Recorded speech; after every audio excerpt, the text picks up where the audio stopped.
Chapter 5:16. Everyone was dumbfounded by this sudden change. What had happened? Actually, everyone knew what had happened. They just didn't believe it. An injured Yanjiao warrior was holding a weapon. He had been planning to fight to the death with the Wancher people, but now he felt that his opponent had disappeared. It wasn't that the person in front of him had disappeared. Instead, the person standing there was like a puppet that had lost its soul. His face was ashen, his eyes were empty, and his face was lifeless. He stood there like a stone, still maintaining the posture of listening.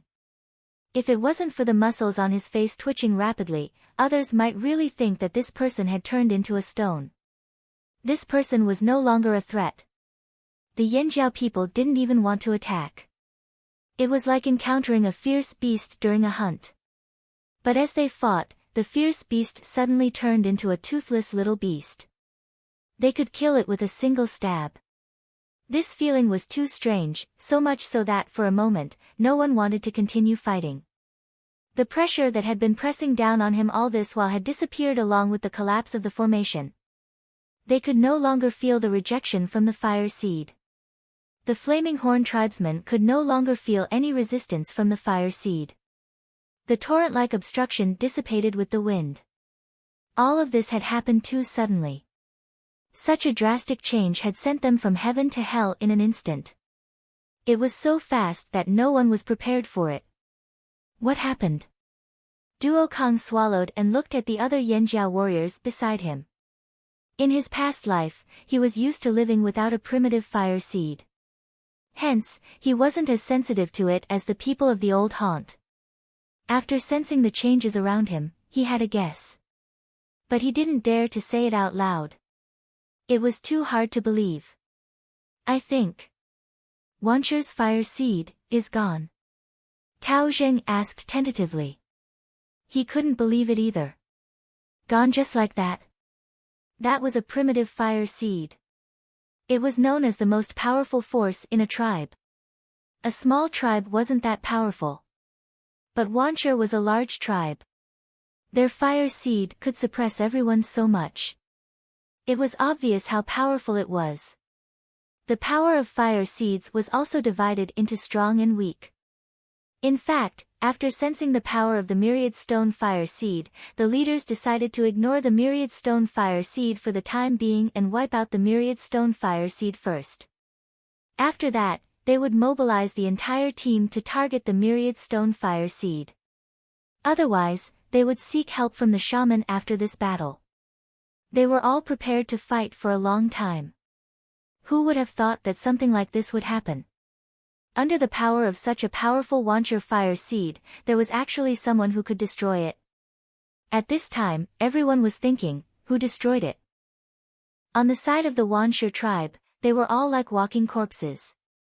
This sudden huge blow completely destroyed their psychological defense line. They didn't want to believe the possibility in their hearts, but the totemic power in their bodies was disappearing. This change was very obvious. The disappearance of power was accompanied by endless exhaustion. The weapons in their hands became heavier and heavier, and their legs seemed to be tied to boulders. It was difficult to move. The soreness in his muscles and the pain from the wounds all over his body became clearer and clearer. The totem tattoos on his body were fading and disappearing. Like firewood that had burned to the end, the flames would die out and the wood would turn to ashes. Turning their necks mechanically, they looked in the direction of the fire pit. Without the gray flames blocking their vision under the clear sky, they could see clearly. Over at the fire pit, there was no fire seed flame. The power that had been protecting them had disappeared without a trace. They knew all too well what this meant. After all, they had wiped out other tribes and seen the fate of those tribes after their fire seeds were destroyed. Thinking of the tribes they had wiped out, the wanderers who lived miserable lives, and the slaves who were at the mercy of others, they had always understood the cruelty of this world. The strong preyed on the weak. But in the past, they had stood in the position of the butcher. Now, they were meat under the butcher's knife. They were like birds without an umbrella, about to be bombarded by the cruel storm outside. Yangguang was warm at noon. But under this sky, everyone in the Wanshi tribe felt an unprecedented chill. This was a psychological chill that chilled them to the bone. It was much colder than a bucket of ice water in the middle of winter. But there was nothing they could do. They could only shiver with the cold invading their bodies. By the fire pit, the Wanshi shaman's lips moved. He wanted to say something, but no sound came out. It was as if someone had grabbed his throat. He could not make a sound.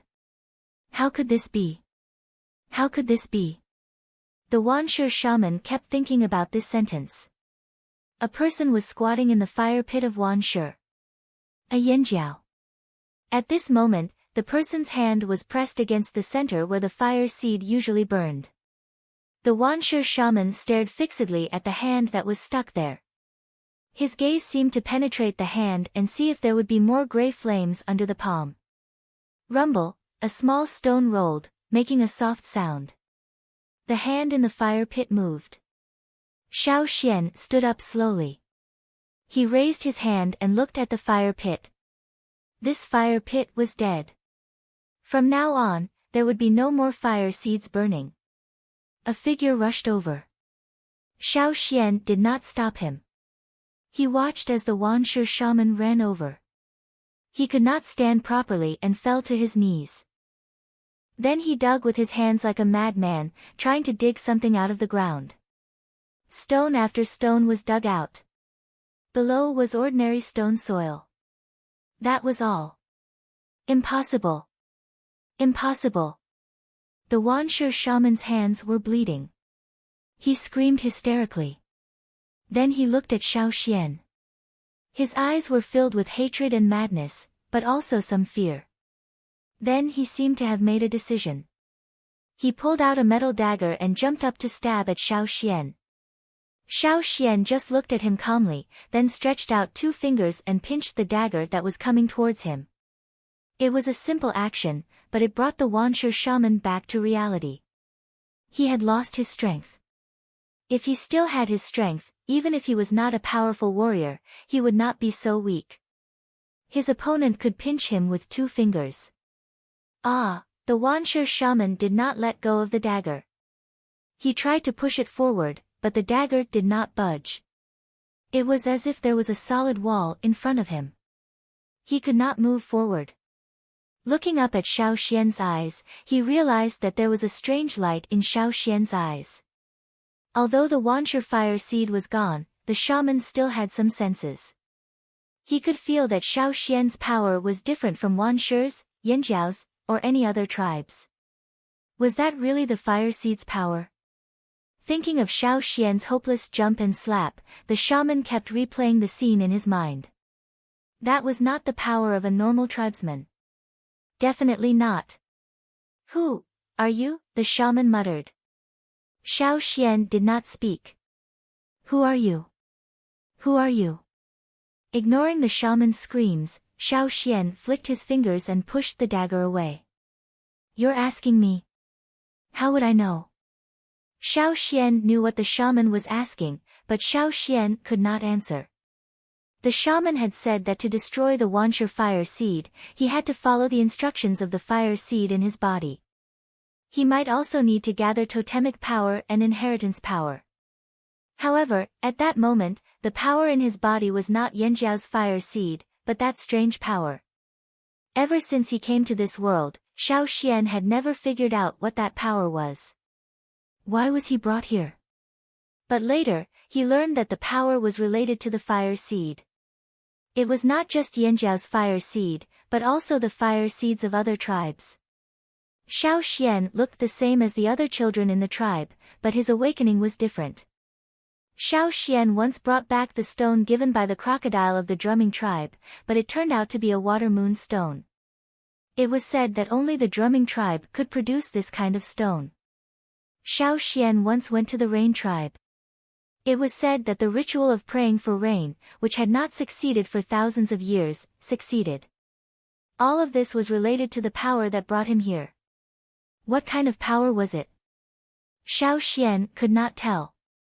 Turning around, Xiao Xian walked towards the direction of the tribe. There was no need to continue this battle. The Wanshur people gradually came to their senses. They had lost all their will to fight. When the Yanjiao team took a step forward, they retreated far away. Some people screamed in fear and ran away. This was like a signal. More and more people ran away from the opposing sides. Although the slave masters were shocked that Wanshur had been defeated much faster than they had expected, they were still satisfied with the current situation and the fate of the Wanshur tribesmen. They wanted to recruit the tribe warriors who had lost their fire seeds. Because they once had power, after losing it, they would definitely want to regain it. This was the best chance for the slave masters to intervene. Recruit. The slave masters who had shrunk away were like beasts that smelled meat. They all stretched out their claws. The flaming horns realized something was wrong. If the slave masters weren't here, they would be fine. After destroying the Wanshur fire seed, they had no interest in slaughtering the weak. However, with the slave masters here, it meant that the Wanshur people could regain their power and seek revenge. How could this be? Kill them. Kill them. Don't let them escape with the slave masters. Kill both the slave and the slave master. Zheng Luo shouted. Although the slave masters here were not strong enough, he still had to be careful. The three team leaders led some Yanjiao warriors to continue the chase. The two chiefs led the rest to clean up the battlefield, treat the injured, and count the dead. When Xiao Xian returned, he saw Caesar lying on the ground, curled up and licking its wounds. During the attack, Caesar and the others were mainly blocking the Wanshur beasts. That was why they were not with Xiao Xian. There were many bite wounds on its body from sharp teeth. It was covered in blood and there was a bloody hole on its back. It looked like someone had stabbed it with a spear. Hearing Xiao Xian's footsteps, Caesar's ears twitched. It stopped licking its wounds and turned to look at Xiao Xian. Xiao Xian's footsteps froze. One of Caesar's eyes was gone. Chapter 5:17. Some warriors ran over to treat Caesar's wounds. They belonged to the logistics category. During the attack, they were at the back of the team, but now they were running around to apply medicine to the wounded. Caesar knew the warrior and knew that he was one of them, so he didn't reject him and let him apply medicine to his wounds. There were many corpses of Wanshur beasts on the ground, most of which were incomplete. The bite marks were very obvious, and some were even directly bitten off. The ground was covered with blood. The half-dried blood was sticky, and people walked on it, making a clattering sound. The pungent smell of blood was everywhere. Xiao Xian's tension gradually subsided, but the feeling of exhaustion became more and more obvious. The strength in his body was almost drained. He walked to Caesar and raised his hand to wipe off the blood flowing from its eyes. There were also scratches around its eyes. After checking Caesar's wounds, Xiao Xian patted it. "It's good that you're still alive." After that, Xiao Xian ignored the sticky blood on the ground and sat down directly, looking around at the battlefield. The paramedics with medicine were rescuing the wounded. Those who were seriously injured could survive as long as they could hold on. The tribe's totem warriors were very resilient. No matter whether their bodies were damaged or not, at least they were still alive. Not far away, the forest Rakos was lying on the ground with its belly facing the sky. Its feet had been tied with layers of grass and animal skins. Its feet should be injured, but no one knew how serious it was. There were many bleeding wounds on its body, and a paramedic was applying medicine to it. Generally speaking, the other beasts' injuries were different, but not much better than Caesar's. After all, facing the desperate attacks of the Wanshur beasts, even if they were ferocious beasts, they couldn't stay intact. However, these ferocious beasts' resilience was not worse than that of the tribe's warriors. Caesar's wounds were so serious that it would only take a few days to recover. But its eyes couldn't recover. He raised his hand and patted Caesar's blood-stained hair again. "You did well." Caesar gently nudged Xiao Xian with his nose and then continued to rest on the ground. While Xiao Xian was observing the battlefield, the person who was applying medicine to Caesar glanced at Xiao Xian from time to time, then applied medicine to Caesar and then looked at Xiao Xian. That warrior was curious. I heard that Wancher's fire seed was extinguished by an elder. How did the elder die? Unfortunately, at that time, because of the gray flames, they were far away from the fire pit and could not see the situation over there. They could only feel that the gray flames enveloping them were collapsing one after another. When it was almost dusk, the three leaders returned with their men. They chased them for a long time until they could no longer catch up with the slave masters. Only then did they return. In the Wancher tribe, other than the Yanjiao people, there were only some prisoners of war that the Wancher tribe had captured. There were no other Wancher people alive. Now that the Wancher tribe was destroyed, the prisoners of war could not find a place to go. Ao Fang and the others who wanted to leave could leave. Those who did not could stay and live here like the other wanderers around Yanjiao. Of course, they had to work for it. But if they were found to have bad intentions, they could not blame the sword for being merciless. The children and women of the Wancher tribe had been sent away. This was done when they were preparing for war. When we chased them, we found an underground cave. The women and children of the Wancher tribe should have been there. But when we found it, there were no living people there. There were some old people's corpses in the cave. They were killed, but there were no women or children. Oh, there were also some slaves' corpses. The Wancher people should have been taken away by the slave masters, Gigu said to the two leaders. In a defeated tribe, the survivors would become prisoners of war. In the hands of the slave masters, they would definitely become slaves. Once they became slaves, it would be difficult to escape. The Wancher tribesmen without totemic power tried to escape from the flaming horns, but only a few succeeded. This was due to the difference in strength and speed. The slave masters could only snatch a few of them away. The smarter slave masters had already robbed the Wancher tribesmen of their treasures. The Wancher tribe was history now. The Wancher leader, Fu Wu, had committed suicide. After the fire seed was extinguished, he stabbed himself and died. The Wancher shaman fell in the fire pit. When Xiao Xian turned to leave, he spat out blood and died. Using the fire seed's power had used up too much of his energy. If the Wancher fire seed was still there, he might have had a chance to breathe. But now that it was extinguished, he was like a lamp without oil. There was no way to live. Ao and Zheng Luo quietly listened to the reports of the three team leaders who had just returned and thought to themselves. Today, the Wancher fire seed was extinguished. Those who were lucky enough to escape from the Yanjiao would become wanderers or slaves. If it was the Yanjiao. Bah! How could Yanjiao become like Wancher? Perhaps the disappearance of the primitive fire seed is a good thing. Ao sighed. This was the first time they had experienced a war like this. The first time they saw the destruction of a tribe's fire seed with their own eyes. The change in the primitive fire seed's form could prevent the fire seed from weakening. It could also prevent the possibility of being wiped out. The human race's situation was still developing in a good direction. Perhaps in the near future, all the tribes here would change. The primitive fire seed would become history, just like the other side of the sea.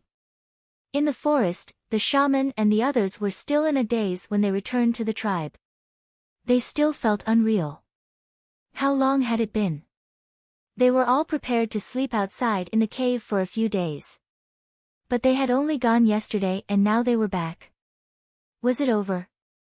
Not only the Yanjiao tribesmen, but the wanderers living in Yanjiao were also shocked. How could the arrogant Wancher tribe be gone? Many of them were still planning to run away if the situation went south, but they were told that the war was over.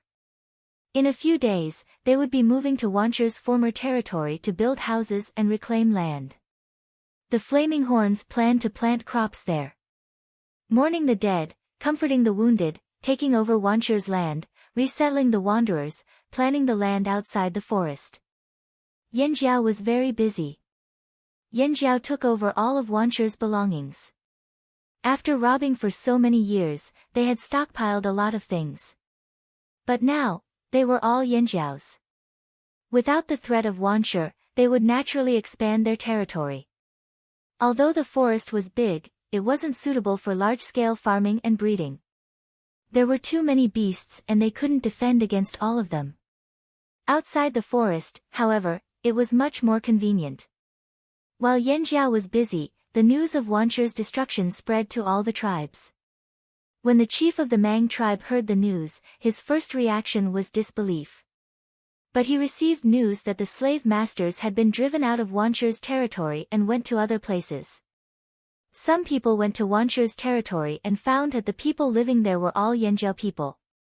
Everything he heard proved the credibility of the news. Really? Huang Yi still couldn't accept it. How long had it been?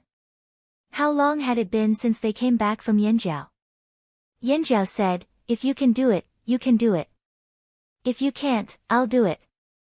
Did they really kill them? It was unbelievable. Losing the war was fine, but as long as their fire seed was not extinguished, they had a chance to turn things around. 10 years, 100 years, 1,000 years. As long as their fire seed was still there was hope. But there were many kinds of defeat. Wanchu was not only defeated, but their fire seed was also extinguished. It was the most complete kind of defeat. There was no chance for them to make a comeback. Thinking of this, the chief of the Mang tribe and the shaman both felt a chill in their hearts. Yanjiao really did it. How long did it take them to attack Wanchu? Why is there no news at all? Asked the chief of the Mang tribe. Since Yanjiao's fire seed became abnormal, they had sent people there. Once the war started, the people who were watching them would definitely send news. They should have a general understanding of the situation there. The person who reported the news said with a hoarse voice, half a day, what? Not only the chief of the Mang tribe, but also the others present jumped up from their chairs and bamboo mats. Half a day. The chief of the Mang tribe wanted to dig his ears again to prevent himself from hallucinating. Yes, that's what the people watching them said. The person who reported the news nodded heavily. In half a day, the Wanchu tribe that had been thriving for hundreds of years was gone.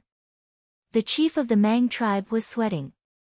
After thinking for a while, he said to Huang Yi, "Go to Yanjiao again and see if the news is true in Yanjiao." Huang Yi, who had just returned from Yanjiao, felt very conflicted. Should he go again? In addition to the Mang tribe, several other tribes, even those on the grassland, had received the news. Since Yanjiao's fire seed became abnormal, it attracted the attention of many people. Naturally, the news of Wanchu's destruction was also known through some channels. Therefore, when Huang Yi packed his things and went to the Yanjiao tribe again, he met Gu Ji and Qiu Gu, who were also conflicted. Thinking of the last time they brought people to the Yanjiao tribe, the three of them could only sigh. They were conflicted. Chapter 518. After the war ended unexpectedly, the Yanjiao tribe was busy every day. The fearsome beast forest was in the direction of the Wanchu tribe. People came and went every day, and the sound of trees being chopped or hammered could often be heard. Because the Yanjiao tribe wanted to take over the Wanchu tribe's territory, they planned to open up a path to transport supplies from the tribe in the forest to the Wanchu tribe. In the past, it wasn't difficult to walk in the forest, but it was more troublesome to open up a path. The dangerous plants and beasts in the forest were exterminated, and the trees were cut down according to the planned route. The cut-down trees were transported to the side to build houses for the people. The uneven places on the ground had to be smoothed out, otherwise, it would not be good to pull the cart in the future. Therefore, when people walked past here, they often saw bare-chested Yanjiao warriors hammering the ground with large stone hammers. The ground shook with the thuds. Hurry up and pull it out, or I won't be able to hammer it. A warrior with a large stone hammer yelled at his companion, wiping his sweat. In the place he pointed, there were trees that had been chopped down. The roots were still there. If they wanted to make the ground firm, they couldn't leave the wood behind. Wait, there's a big rock underground. I'll dig it out first, then you hammer it. Seeing this, the warrior who was hammering the ground put the stone hammer aside and sat on the grass to rest. He looked back at the result of his hard work over the past few days. A smooth dirt road stretched from the tribe's position to here. There was no longer the dangerous atmosphere of the forest. He couldn't help but feel proud. Thinking of something, he couldn't help but ask his companions, "Hey, I heard that the chief wants to trade for some cart-pulling beasts from the Lu tribe. Do you think horses or cows are better?" Horses. Horses can pull carts, ride them, and run fast. Cows. What's so good about horses? Cows can pull carts and run fast, and I heard they can pull plows too. And cows have horns, they look more powerful. Cows and horses are the same, but the Lu tribe's bird eggs are better, a warrior said. TSK, the eggs of the Lu tribe are bigger than the eggs of the other tribes. Let me tell you, when we were on the other side of the sea, our tribe raised ducks. They were brought back by Great Elder Xiao Xian. They also had duck eggs, which could detoxify poison. It's a pity that the duck didn't come with us. Speaking of the Great Elder, he came out of the same cave as me. Ku recalled a long time ago, before they came to the old haunt and awakened their totemic power, they lived in a cave at the foot of the mountain. Hearing Ku's words, the others stopped bragging and gathered around to look around. Seeing that no one else was near, they lowered their voices and asked Ku, "Hey, brother, tell us about the Great Elder back then. Was he very powerful?" Back then, Ku recalled the thin and small figure in his memory. No one would believe that the person back then had grown to such an extent. At this moment, the first elder that these people were talking about was frowning and biting the end of his pen. "How do I write it? How do you want me to write it?" Xiao Xian looked at the empty animal skin scroll. He had bites on the wooden handle of the brush, leaving bite marks on it. Xiao Xian didn't have this habit before, but these days he was forced to bite the pen because of the task assigned by the shaman. In half a day, the shaman destroyed the fire seed of the Wanshi tribe. This surprised and delighted the shaman. As the first large-scale victory in 1,000 years, it must be recorded and passed down to future generations. This was a shining point in Yanjiao's history. It couldn't be missed. And to record this significant historical event, how to extinguish the fire seed was a very important part. The shaman couldn't write this part, so Xiao Xian had to write it himself. But here came the problem. Xiao Xian couldn't write it. How to extinguish the fire seed was almost an instinctive reaction, like a dream. After the fire was extinguished, he recovered and rested, but the process of extinguishing the fire was a little vague. Now, no matter how hard Xiao Xian tried to recall, it was difficult for him to remember the key parts. First of all. Second, what Xiao Xian wrote down was to be passed down to future generations of Yanjiao, so he had to be careful. Words and sentences had to be carefully chosen. Otherwise, the future generations of Yanjiao would be affected. As the Great Elder, he had to have the momentum and dignity of the Great Elder. According to the habits of the ancestors, the animal skin scrolls that recorded important events were all written concisely and clearly, with the key points highlighted. They also had special idiomatic sentences. In their eyes, this was the most solemn way of writing, so Xiao Xian had to learn from them. However, Xiao Xian's habit of using words was obviously different from others. With a long sigh, Xiao Xian looked sideways at Guizhe on the other side of the table. As the successor of the shaman, Guizhe was also given a task and had to write a lot of things. Looking at the 3 animal skin scrolls next to him, Xiao Xian didn't even need a draft. Noticing Xiao Xian's gaze, Guizhe raised his head and looked at Xiao Xian in confusion. Cough, Guizhe, lend me your animal skin scrolls to copy, for reference. Xiao Xian said. Guizhe didn't expect Xiao Xian to ask this question. Generally speaking, whether it was the shaman or the successor of the shaman, the animal skin scrolls they wrote couldn't be casually shown to others, because most of what they wrote contained some of the tribe's secrets. Even most of the people in the tribe didn't know about it. However, Xiao Xian, as the great elder of the tribe, was qualified to look at the animal skin scrolls. Moreover, it seemed that there was nothing he didn't know about what was written. Guizhe hesitated for a moment, then handed the 3 animal skin scrolls next to him to Xiao Xian. She didn't understand. It was just an animal skin scroll, why did he have to be so hesitant? Xiao Xian used Guizhe's words as a reference and made a draft.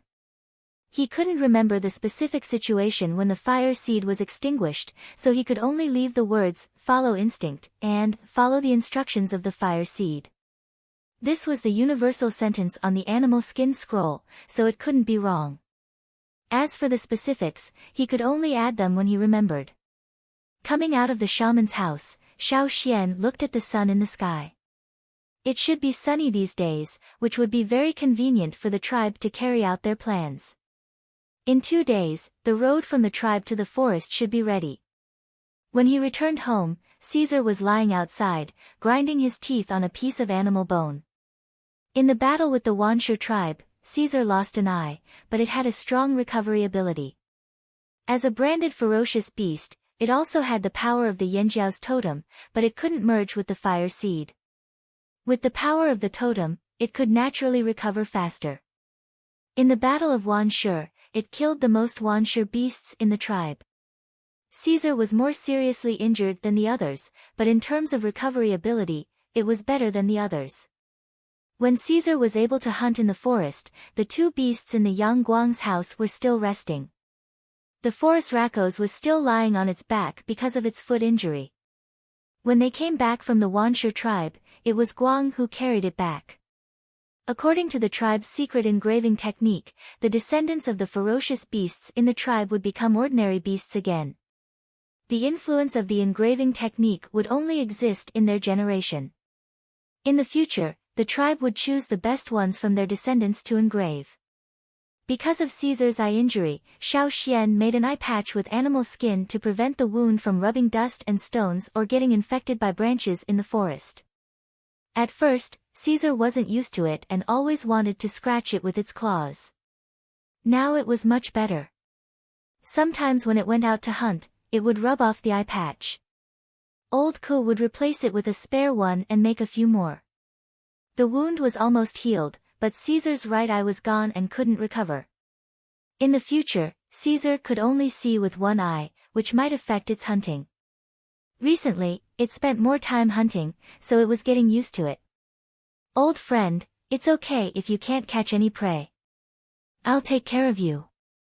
Xiao Xian checked Caesar's recovery and made sure there was no more infection. Then he entered the house. Xian, the people of the Lu tribe came to see you, said old Ku, who was working on a stone tool. The Lu tribe? Yanjiao. Yes, that's him. When they heard the news of Wanshur's destruction, the people of the Lu tribe all cheered. That scourge was finally gone. Now, the people of the Lu tribe came to Yanjiao eagerly.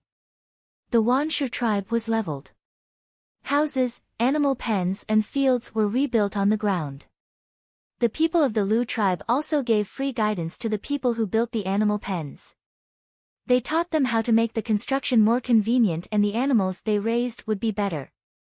Xiao Xian guessed that Yanjiao wanted to discuss with him about raising young beasts. Now that the tribe's territory had expanded, new animal pens were built one by one. Naturally, there was more demand. A few days ago, when the people of the Lu tribe came, they mentioned that Yanjiao was very willing to make a deal with Yanjiao.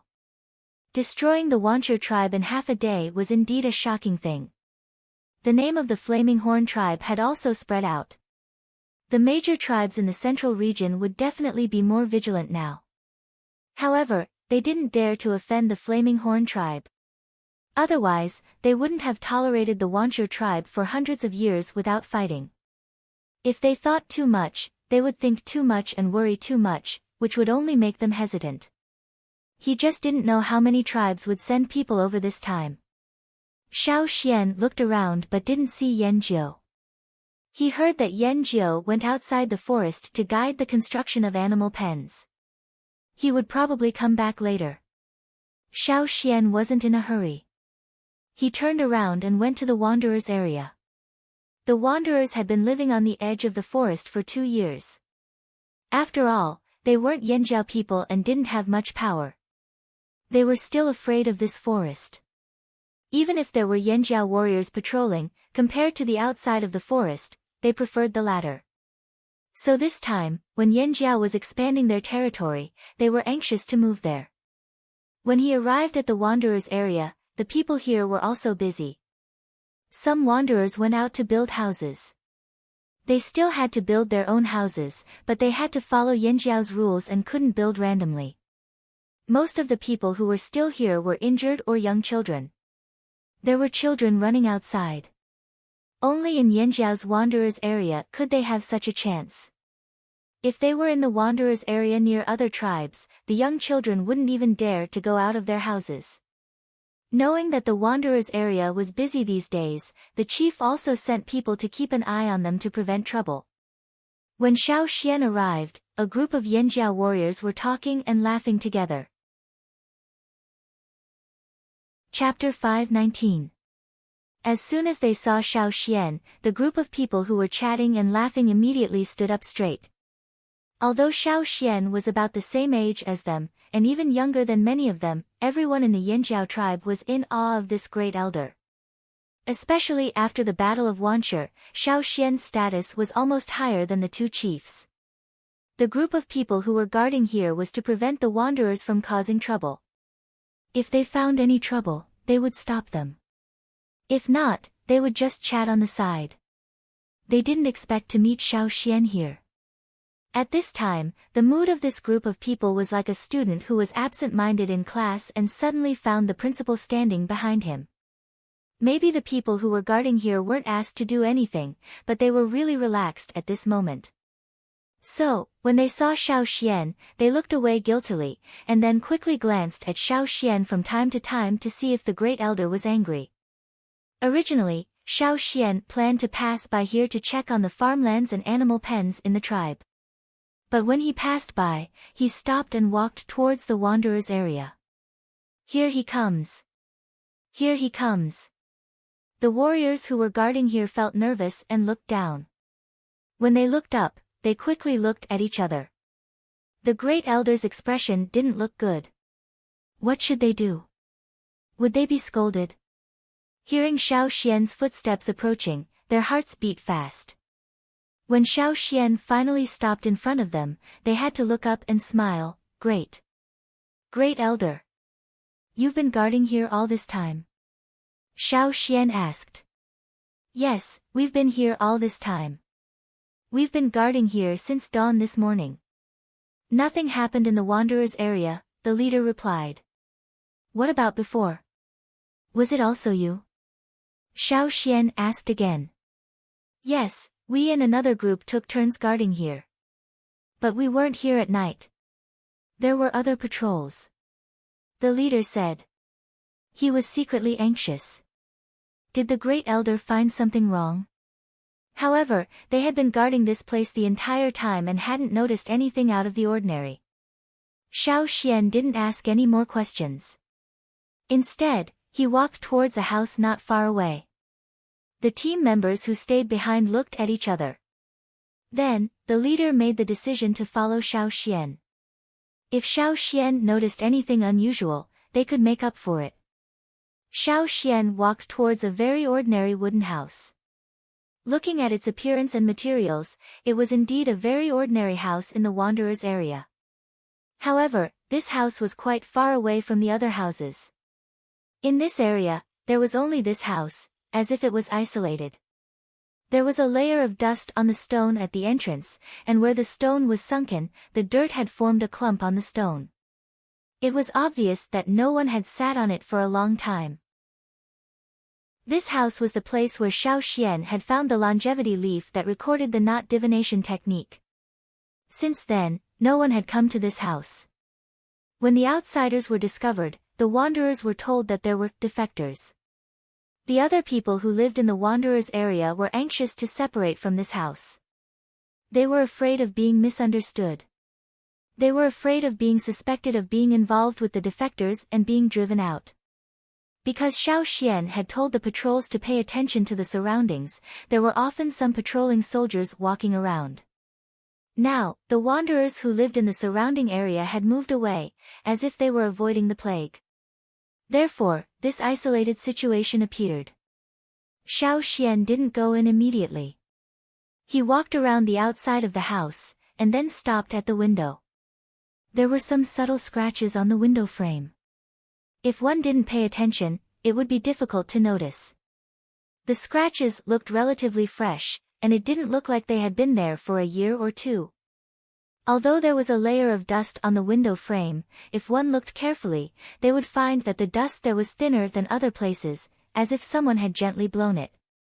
"Has anyone gone in here recently?" Xiao Xian asked.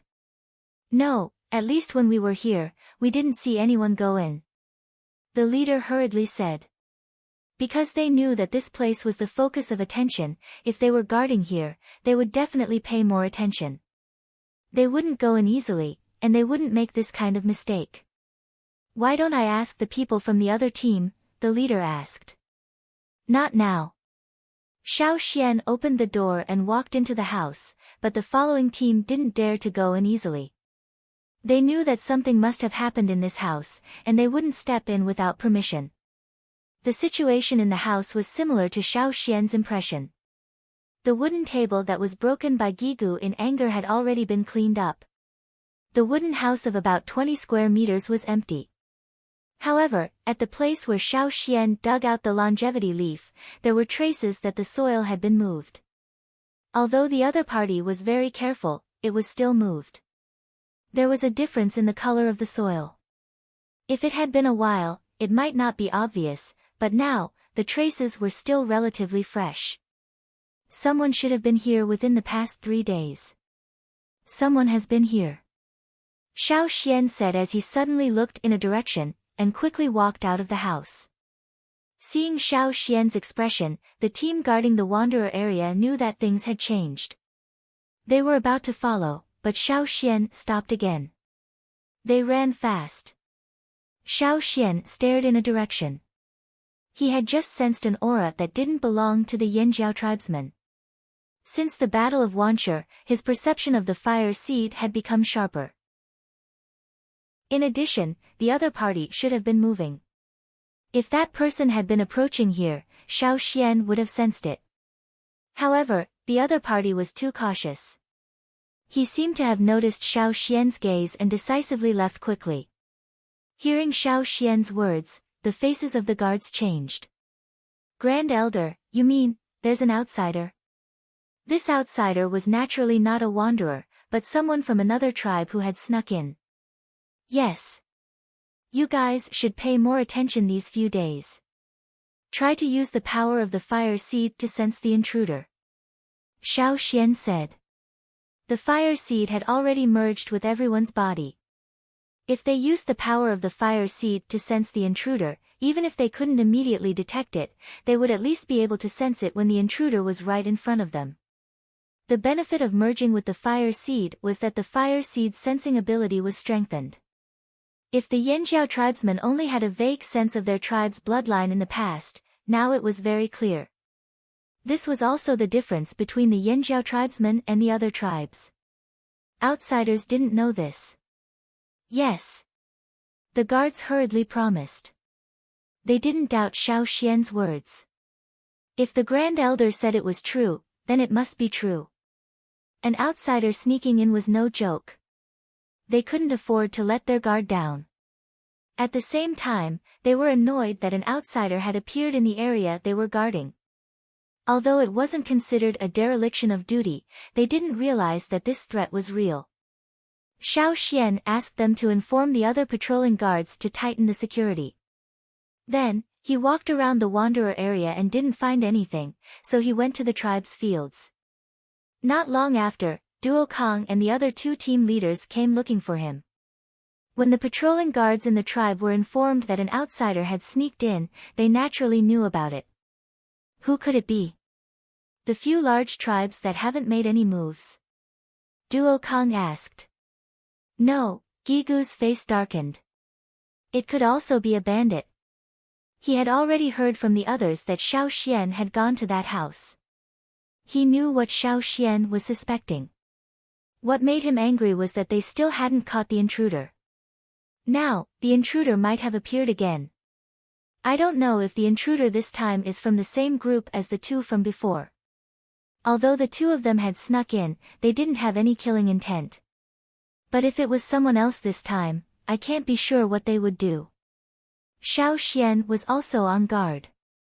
Also, the intruder is very cautious and escapes quickly.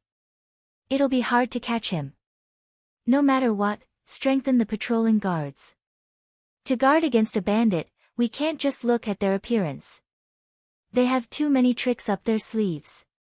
We might not be able to recognize them just by looking at their appearance. We can only identify them from their roots. Strengthen the patrolling in the Wanderer district. Xiao Xian voiced his guess. They can't be hiding in the houses of other warriors in the tribe. Otherwise, they would have been discovered long ago. They can only be hiding in the Wanderer district or outside the tribe. The three team leaders nodded. Identification at the level of the fire seed was the most accurate. The infiltration of an outsider made the Yanjiao warriors, who had become complacent after destroying the Wancher tribe, finally calm down. It was just the Wancher tribe. In this world, there were many people stronger and more difficult to deal with than the Wancher tribe. The bandits were one of them. As an alternative group, the robbers were indeed mysterious and gave people headaches. Even the Mang tribe and the Eight Limbs tribe had been infiltrated by the robbers, and more than once. Until now, they had not been caught. One could imagine how cunning they were. Moreover, Xiao Xian wanted to find the person who had snuck into Yanjiao and hid the longevity leaf in the house. He wanted to ask them where they found the longevity leaf. The knot divination recorded on the longevity leaf was passed down from the Yi tribe. Xiao Xian had confirmed this on the other side of the sea. It was also certain that the Yi tribe had brought the longevity leaf here 1,000 years ago. Then, from whom did the bandits steal the longevity leaf? Chapter 520. Because of the infiltrators, Yanjiao became nervous again. They were not as excited as they were after the Battle of Wancher. They were famous for destroying Wancher, but they also attracted a lot of attention. They could not afford to let their guard down. The road is done. Someone pulled the cart over today. It looks good. We've built 10 animal pens outside. Do we need to build more? The fields have been demarcated. We'll distribute some to the wanderers according to the original plan. The rest is ours. In one of the stone houses in the Flaming Horn tribe, the 2 shamans, 2 chiefs, 3 team leaders and many other team leaders were gathered for a discussion. They were discussing their recent progress. Of course, Grand Elder Xiao Xian could not be absent. As they talked, Ao noticed that Xiao Xian was distracted. He coughed. Xian, what do you think of what we talked about just now? Let's continue with the original plan. Although we can't plant much this year, we still need to do some work to make the land fatter. I've already told them what to do. I'll go check it out in 2 days. There's no need to expand the animal pens. Let's wait for the Lu tribe to send their cubs over. We'll take it one step at a time. If we raise too many suddenly, we might not be able to handle it, Xiao Xian said. Xiao Xian seemed to be distracted. He didn't expect him to listen to so much. Ao nodded, then we'll do as you say. As for the metal wares, I've discussed it with Zheng Luo. When all the wanderers move away, we'll build a bigger casting room. Xiao Xian had no objections. After knowing the secret of the core seed, the tribesmen were very concerned about smelting and casting. Maybe it was because they heard about the slave masters on the other side of the sea, or maybe it was because they saw the potential of metal wares. They spent a lot of effort on this. By the way, during this time, other than the Lu tribe, did any other tribes come? Xiao Xian asked.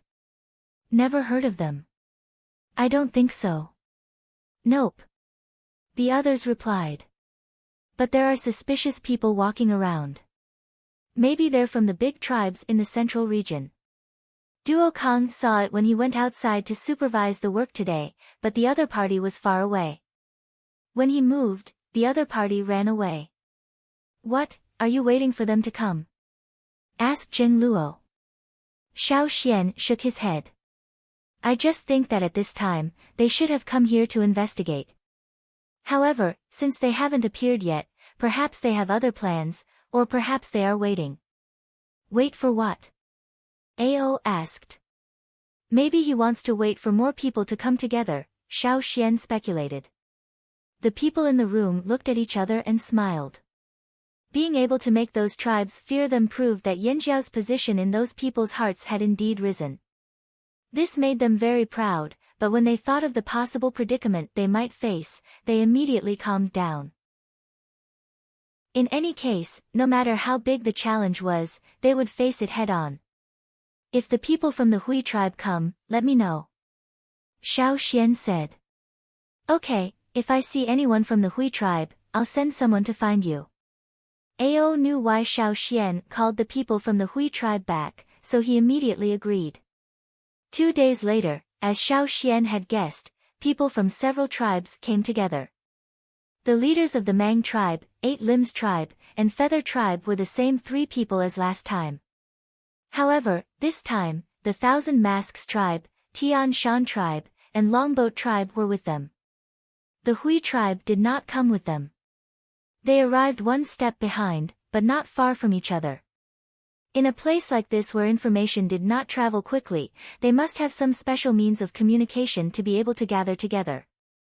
When the 7 tribes arrived, Xiao Xian was in the forging room with a few blacksmiths, thinking about how to improve the bronze wares. Although they knew some theoretical methods, there were always some mistakes in the implementation.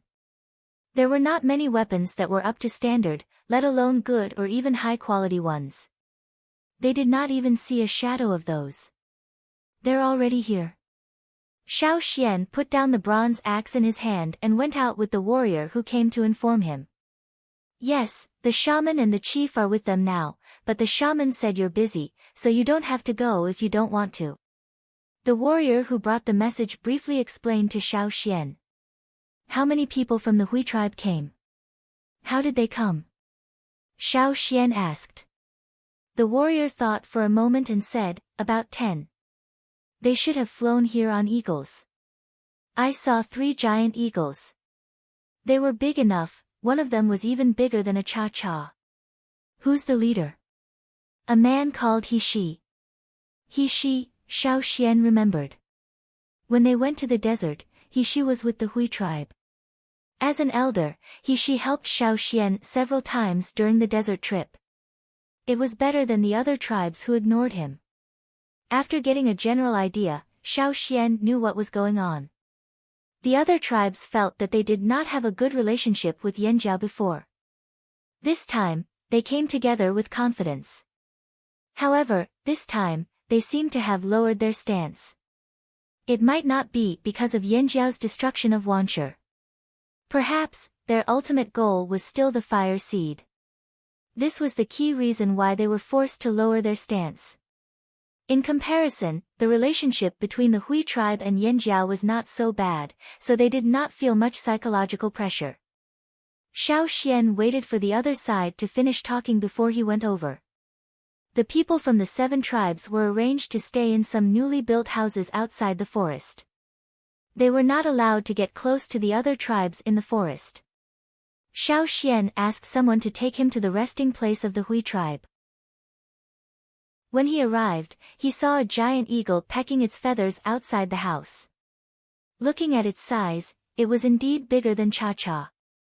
However, Xiao Xian felt that this eagle was somewhat familiar. When Xiao Xian looked over, the eagle also sensed it. It turned its head to look at Xiao Xian. Obviously, it still remembered Xiao Xian.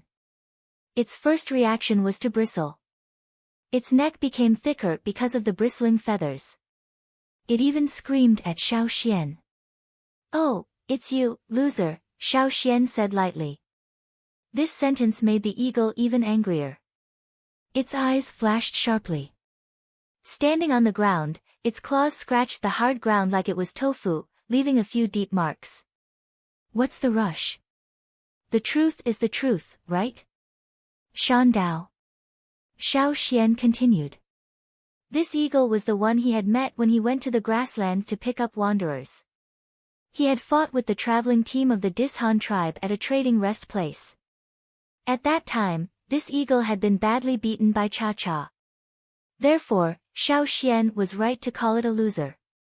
At that time, this eagle was not so big. It was about the same size as Cha-Cha. Now, it had changed so much. This was not the result of natural growth. It must have gone to the Eagle Mountain, so it changed.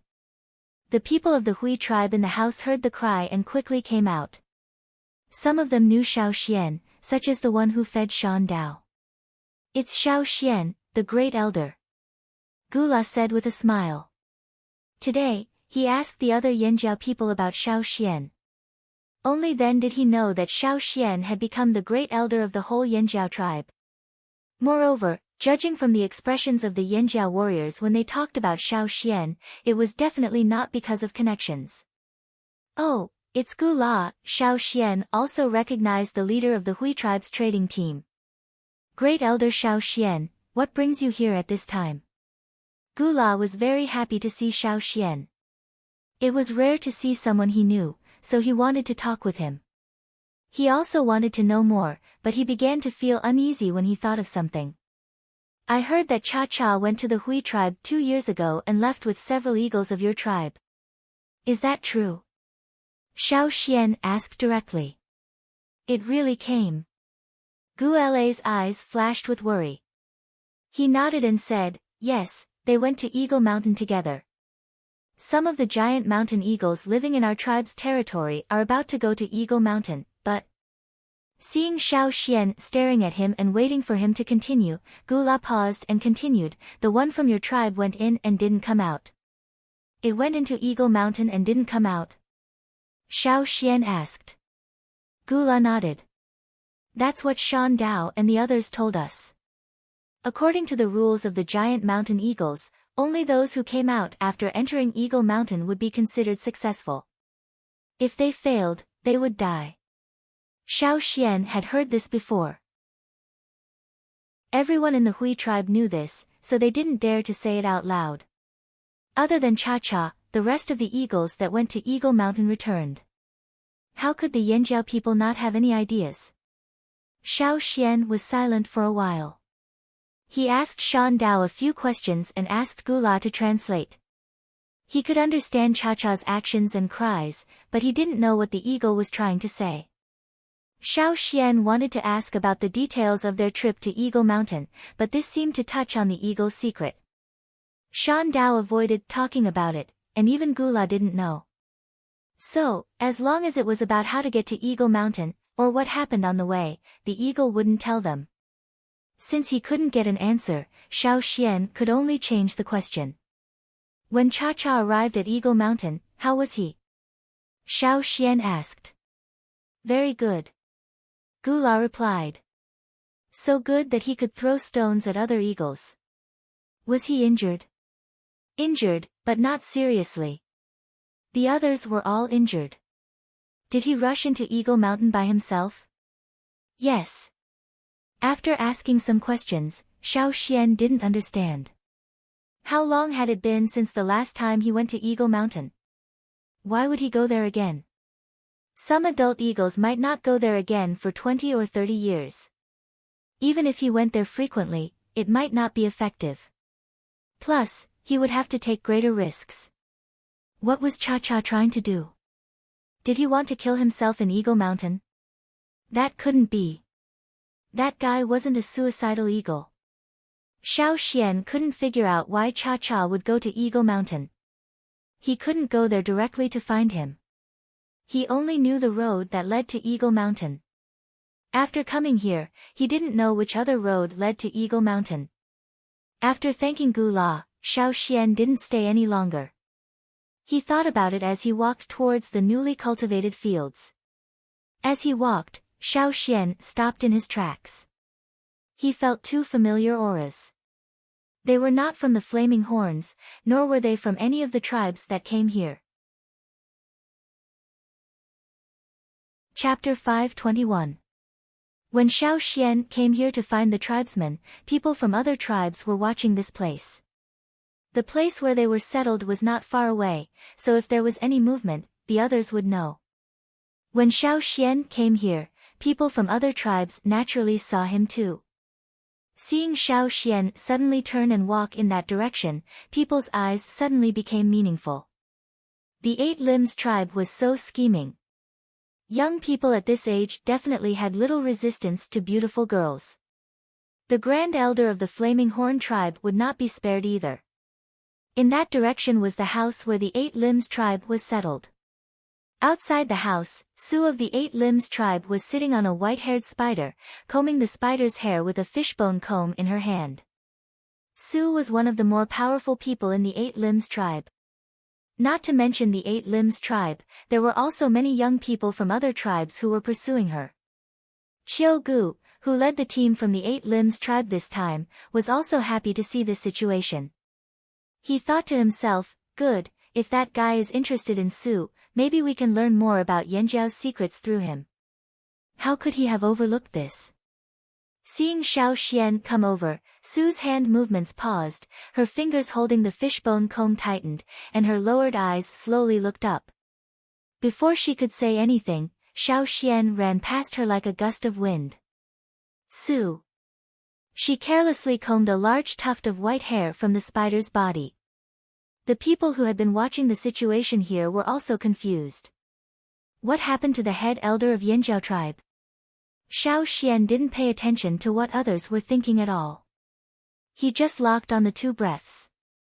Different from the breaths he encountered a few days ago, these two people should be the ones who had sneaked into the tribe and buried the longevity leaf. It was rare to find these two people, so Xiao Xian definitely wouldn't let go of this opportunity. Maybe they felt Xiao Xian's approach, the two people planned to run away quickly. Want to escape? Xiao Xian's knees slightly bent, like a taut bowstring trembling slightly. He sped up again and ran away with a whoosh, leaving only a faint shadow for the people behind. The people of the 7 tribes looked at Xiao Xian's sudden crazy behavior in confusion. What's wrong with him? Someone asked. Who knows, maybe he's in a hurry to eat meat. I heard that Yanjiao people love meat. They love meat, but they don't lack it. Anyway, Yanjiao is a big tribe now. Even if they are in a hurry to eat meat, they shouldn't be in such a hurry. Who knows, after all, Yanjiao's was rude and rude and rude, they had never been able to tear their images' names' impression. From the Yanjiao people. SSS to follow him. Someone sighed with emotions, S. They were just discussing whether they could follow a person with a slightly higher status in the Flaming Horns tribe. Maybe they could find out some secrets.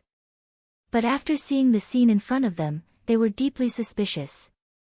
Although they didn't understand why Xiao Xian was doing this, they couldn't help but be curious. Xiao Xian was running in the direction of the Yanjiao tribe, and it looked more like he was chasing after someone. The people who had been hiding in their houses to discuss countermeasures all ran out.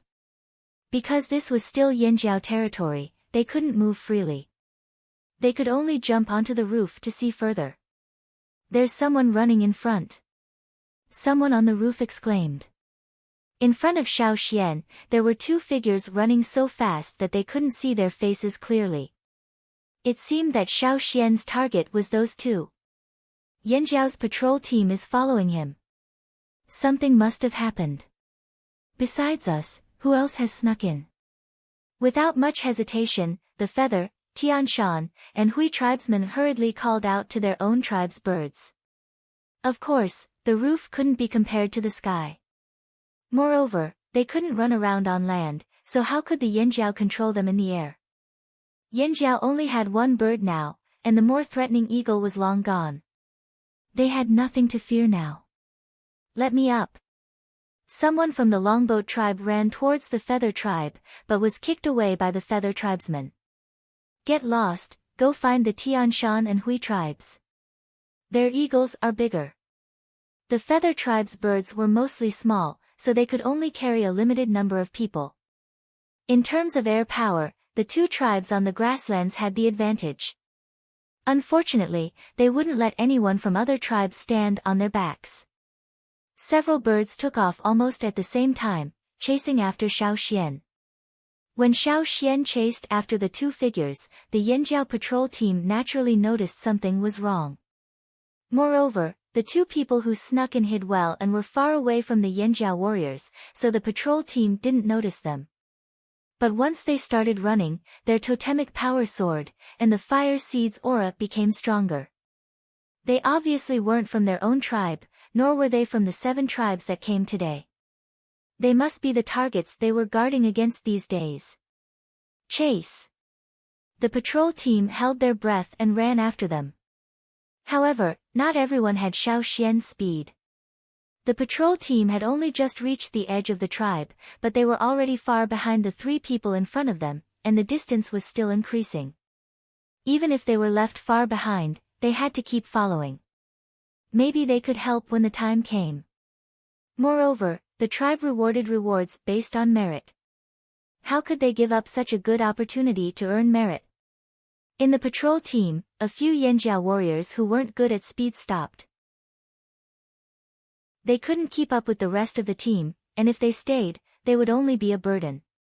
They could only turn around to inform the leaders of the tribe, and at the same time, guard against other people who might have snuck in. On the ground, Xiao Xian locked onto the 2 people and kept chasing after them. His legs were so fast that they couldn't be seen. His whole body left a faint, fleeting shadow on the grassland. Run?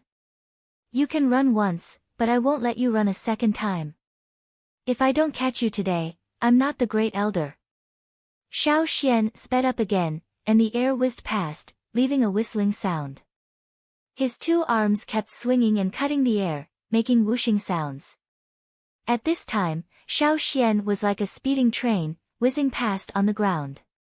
The patrol team behind could no longer see their great elder's figure. They could only vaguely judge the direction from the fire seed's aura. Keep chasing. The leader of the patrol team gritted his teeth and said. They had already chased so far away from the tribe, it wasn't good to turn back. The people of the Feather tribe, Tianshan tribe, and Hui tribe in the air were also dumbfounded. They knew that Xiao Xian ran fast, but they didn't expect him to be this fast. They almost couldn't keep up. Not to mention the Yanjiao patrol team and the people in the air, even the 2 people running at the front were very surprised, and their mouths were bitter. How did this kid catch up to them? He didn't chase this fast before. No, that kid didn't have this kind of speed before. The people in the air, as well as the Yanjiao patrol team, were all ignored by these 2 people. The only thing they were afraid of was Xiao Xian. Xiao Xian's pursuit exceeded their expectations, and they had no choice but to take measures. Fortunately, Xiao Xian was only one person, and there were 2 of them. Needless to say, the 2 suddenly split up and ran in 2 different directions. As long as Xiao Xian paused and hesitated for a second or 2, they would be able to leave Xiao Xian further behind. That would be half the battle won. However, they didn't expect that Xiao Xian didn't stop at all. He didn't even slow down. He continued to chase after one of the figures and didn't care about the other one. Damn it! Why didn't that kid even stop? The person being stared at by Xiao Xian cursed in his heart. Unfortunately, this wasn't the time to be distracted. After chasing for so long, that kid showed no signs of slowing down. They didn't have the advantage in speed, and they might not win in terms of physical strength. They had to use other methods. The person running at the front quickly observed the terrain. They were already quite a distance away from the Yanjiao tribe, and far away from the territory once occupied by Wanshi. There were more trees around, and further ahead, there was a dense forest. Good. The person running at the front was secretly happy. He was also very good at hiding in the forest. Let's see if that kid can still find us after we hide in the forest. Xiao Xian also thought to himself, you think I can't find you if you hide in the forest? Chapter 522. Although the forest ahead was quite dense, it was still very different from the fearsome beast forest. There were many trees in the forest, but they weren't very big. There were very few ancient trees that were hundreds of years old. This place was deserted, but it didn't mean that no one came here. Sometimes, some teams that were on a trade trip would enter this forest. There were no fearsome beasts, only some small animals that were active. After the person in front rushed into the forest, he began to quickly look for the best hiding spot. His running route was also strange and varied, twisting and turning in the forest. His line of sight was blocked by the leaves, so he couldn't see the person in front. Xiao Xian could only hear the rustling of leaves and branches. Seeing the other person's movements in the forest, Xiao Xian knew that he was an experienced person who knew how to run quickly in the forest with the least noise. Some of the sounds in front might not have been accidentally made by the other person. It was very likely that they had deliberately made it. He couldn't judge by the sound alone. Those were all interference methods used by the other person. Xiao Xian kept a close eye on the other person's fire seed. However, as he chased, the other person's fire seed suddenly disappeared. Strange. Xiao Xian slowed down his footsteps, then slowly moved forward. There were a few small animals hugging branches in the surrounding trees, looking curiously at Xiao Xian. They made a threatening sound, but Xiao Xian ignored it. There was a slope in front of him. Because of the dense weeds, Xiao Xian couldn't see the situation below the slope. He could only judge from the sound of running water that there was a small river below. In the middle of the slope, there was an animal skin coat that the other person had worn. Further down the slope, there were also the pants and shoes that the target had worn. Xiao Xian didn't go down to check. Instead, he stood at the top of the slope and looked around. There were a few thicker trees around. Perhaps because there weren't many people here, the trees were older than the trees in other places. The shrubbery wasn't very tall, so Xiao Xian could see the general situation of the surrounding ground. After scanning the bushes, Xiao Xian walked around the surrounding ancient trees. From time to time, he would look at the branches on the trees. Occasionally, he would stop and listen to the surrounding sounds to see if anyone was approaching. For a moment, the only sound that could be heard was Xiao Xian's footsteps on the ground and the rustling of branches. Not far away, a few birds were chirping, which made this place seem even more desolate. Xiao Xian walked back and forth a few times to check the surroundings before leaving. After Xiao Xian left, the surroundings became quiet again, with only the faint chirping of birds and insects. After a while, there was a slight movement on the tree near the slope, as if someone was gently scraping the bark of the tree. About 20 meters above the ground, at the intersection of two branches on the tree trunk, a pair of eyes suddenly opened, and the eyeballs even moved a bit. At first glance, one would think that the eyes grew on the tree. However, upon closer inspection, one would realize that the eyes weren't embedded in the tree, but belonged to someone else. The texture and wrinkles on the tree bark gradually receded, revealing human skin. With the sound of light breathing, a humanoid figure was revealed. This person was the target that Xiao Xian had been chasing. After looking around, the person nimbly slid down the tree and prepared to leave. However, after taking 2 steps, his scalp suddenly tightened. His sharp intuition told him that there was danger here. His eyelids twitched, and he suddenly had a bad feeling. Run! He stepped out and prepared to start his second round of running. However, before he could start running, his leg seemed to touch something. With a buzzing sound, the branches on the surrounding trees seemed to be suddenly cut off. The broken branches and leaves flew up, and the easily overlooked thin threads gathered in his direction. His leg was tightly bound. His ankle had been tied twice, and it was very tight, as if it was going to break his entire leg. He could feel that if he tried to break free, his leg might be crippled. He wanted to take out a knife to cut the thread, but he didn't have the time. Just as he was about to take out his knife, a few more threads tightened around his leg, and his entire leg was bound. Not far away, footsteps could be heard approaching at a steady pace. Hearing the footsteps, the person who was bound by the noose bowed his head, resigned to his fate. How did he fall for it? This kid is really cunning. Well, I won't run. The person raised his hand and looked at Xiao Xian, who was walking in front of him, and forced a smile. Xiao Xian returned a smile. His wrist moved, and the blade of his sword was next to the person's neck. If he moved a little more, he could cut the person's pulse. The coldness and murderous intent of the metal blade made the person tremble. Don't kill me. I really don't mean any harm. I'm just curious. I heard that you destroyed the Wanshi tribe, so I went to Yanjiao to have a look. Xiao Xian didn't talk nonsense with him. His sword didn't move at all, and he said, "Come out." The person raised his eyebrows slightly, but didn't speak. The surrounding forest was very quiet.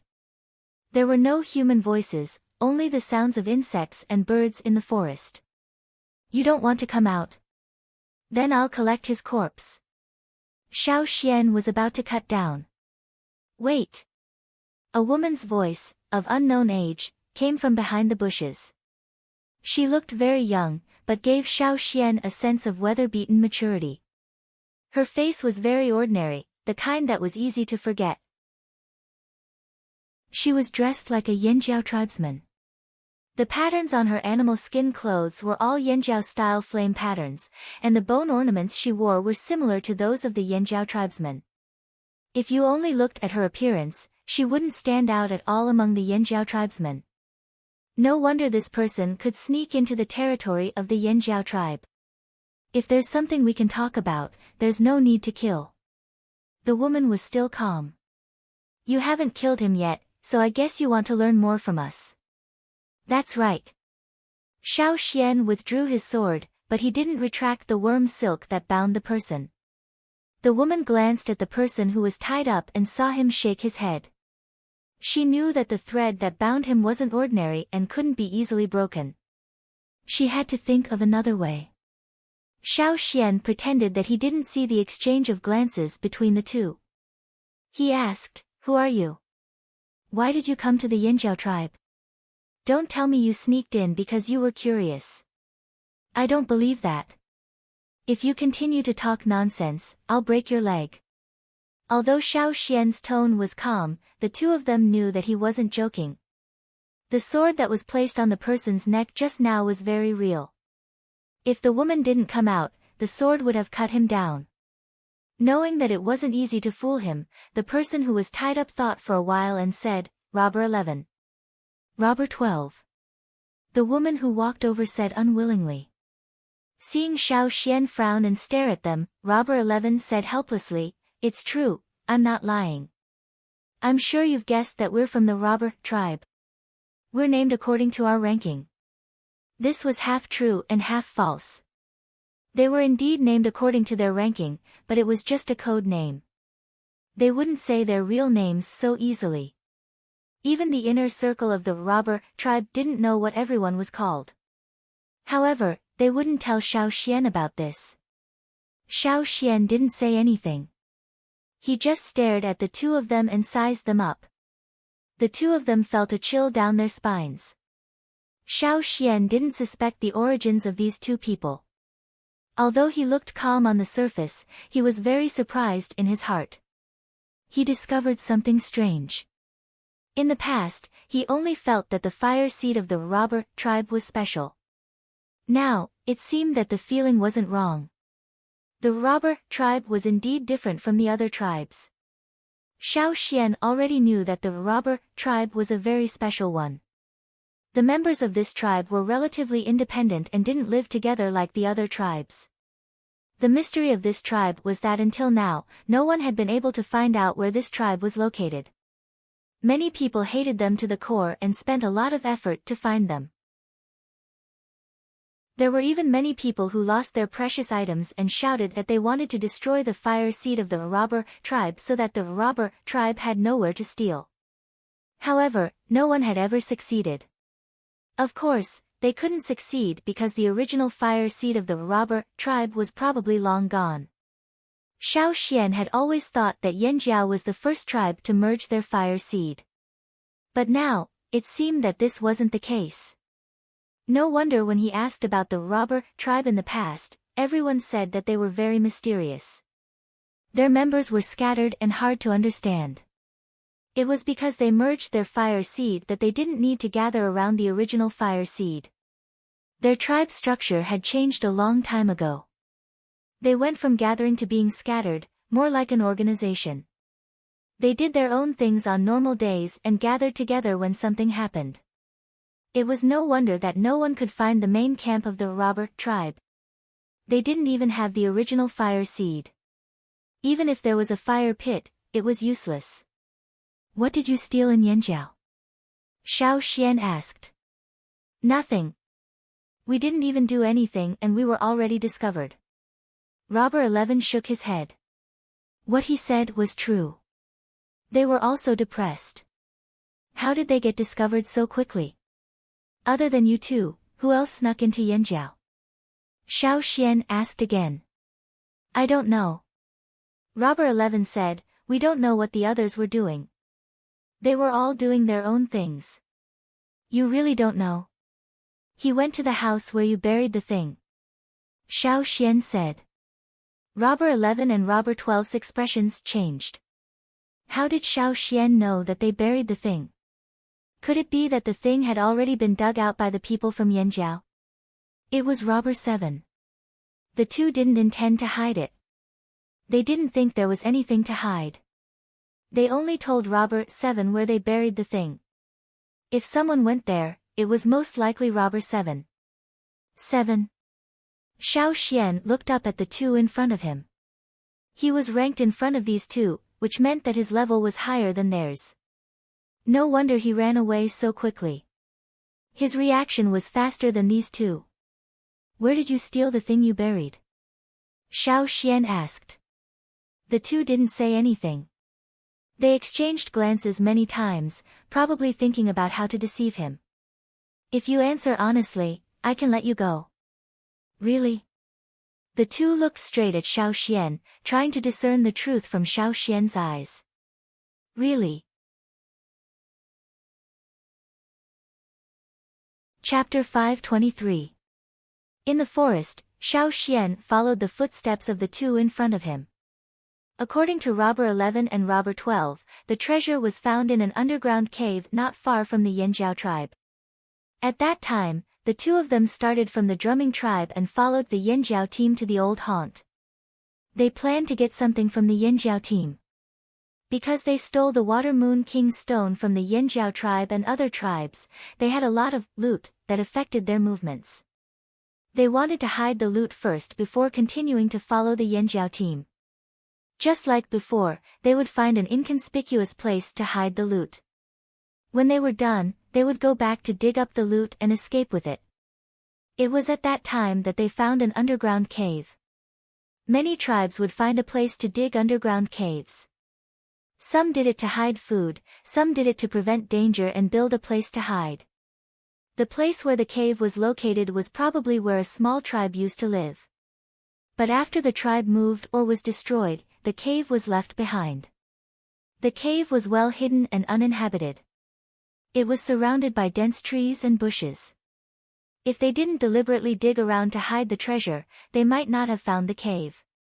Now that Xiao Xian wanted to know the location and promised to let them go as long as they led the way, Robber 11 and Robber 12 agreed. Robber 11 and Robber 12 had never been caught before. Even if they were discovered, they could escape quickly and hard to catch up with. This was their first time being caught. They could either be killed or lead the way. They could only choose the latter. The two of them were husband and wife. If one was caught, the other wouldn't think of running away. Unless it was absolutely necessary, Robber 12 wouldn't leave alone. She also didn't dare to act recklessly. The other end of the string tied to Robber 11's leg was in Xiao Xian's hands. She didn't have the confidence to kill Xiao Xian before Xiao Xian made his move. She could only wait for an opportunity. We're almost there. I remember it's around here, Robber 11 said as he moved his ankle. If he didn't use a knife to cut them, he wouldn't have been able to break free from those threads. The more he struggled, the tighter they became. Now, his entire leg was numb. If one of his legs was crippled, he wouldn't be able to keep his title as Robber 11. He couldn't accept the fact that he couldn't get into the top 10 and fell to 11th place. Only by squeezing into the top 10 could they learn more secrets and obtain more attractive things. Their status in the tribe would also be greatly improved. He didn't want to risk losing a leg, so he was willing to compromise. He only hoped that Xiao Xian would really let him go. Robber 11 recalled the first time he met this kid. Back then, this kid wasn't that strong. Getting rid of him was child's play. How could there be such a huge change in just 2 years? Yes. Xiao Xian memorized the surrounding terrain. Next time, if no one led the way, he could come here himself. He could even fill in the gaps on the incomplete map. Yanjiao's patrol team had received the message from Xiao Xian and turned back. As for the people from the Feather Tribe, Tian Shan Tribe and Hui Tribe, they lost track of Xiao Xian and Robber 11 and Robber 12 after they entered the forest. Xiao Xian wasn't interested in knowing where they went, whether they continued to search or returned to Yanjiao. Now, no one was following them. Logically speaking, Robber 11 and Robber 12 should be happy that no one was following them. 2 against 1, they should have the advantage. However, they didn't feel that way. Instead, they became more cautious. Xiao Xian dared to follow them alone. Either he was too arrogant and stupid, or he wasn't afraid of them playing tricks on him. For the sake of his leg, Robber 11 decided to be honest. He had to think carefully about his escape plan. This kid didn't seem like someone who would fool around. It's over there. Robber 11 pointed to Xiao Xian. At the same time, he paid attention to Xiao Xian's expression to see if Xiao Xian had any killing intent towards them. Xiao Xian looked over and saw that the area between the 2 hills was just an ordinary grassland. The ground was overgrown with weeds. Robber 12 noticed Robber 11's gaze. She hesitated for a moment before walking over and taking out a knife. Both of them had a habit of leaving a mark where they hid something that no one else could see. It was a mark that only the 2 of them could understand. Hence, after Robber 12 went over, he quickly found the right place to stab. She removed the layer of soil on top, revealing a square stone slab that was about a meter long. The stone slab was thick, so Robber 12 had a hard time prying it open. Although they ran fast, they weren't strong enough. Robber 11 wanted to go over and help, but Xiao Xian walked over and reached out his hand that wasn't holding the silk thread. He grabbed the thick stone slab and lifted it up along with the layer of soil that was still covering it. Seeing Xiao Xian lift the thick slab of stone as easily as peeling off tree bark with one hand, the 2 of them were impressed by the strength of the Flaming Horn tribesman. It's down there. Robber 12 and Robber 11 looked at each other. They jumped down first and led the way. The cave below was relatively deep, but it wasn't very long. The storage area was only about 70 to 80 square meters. However, it was very sturdy. It was supported by stone pillars and stone slabs. Otherwise, it wouldn't have lasted for so long. That was why Xiao Xian had a clear view of the cave after just a few steps. Robber 12 took out a water moon stone and lit up the cave. She pointed at the 3 skeletons leaning against the wall. We found the thing on them. They didn't mention the words, longevity leaf, to Xiao Xian. They thought that Xiao Xian might not know what it was. He just referred to it as, thing, and treasure. Now that they thought about it, they regretted it. Why did they bury it in Yanjiao? They should have left it here. If not, they might have been able to squeeze into the top 10 of the robbers list with the longevity leaf. Would those vulgar people in Yanjiao know the true value of the longevity leaf? It was best if they didn't know. If they had the chance, they would sneak into Yanjiao and steal it back. Unfortunately, they couldn't find out Xiao Xian's intentions. They also didn't know what Xiao Xian was thinking. Xiao Xian approached the skeletons.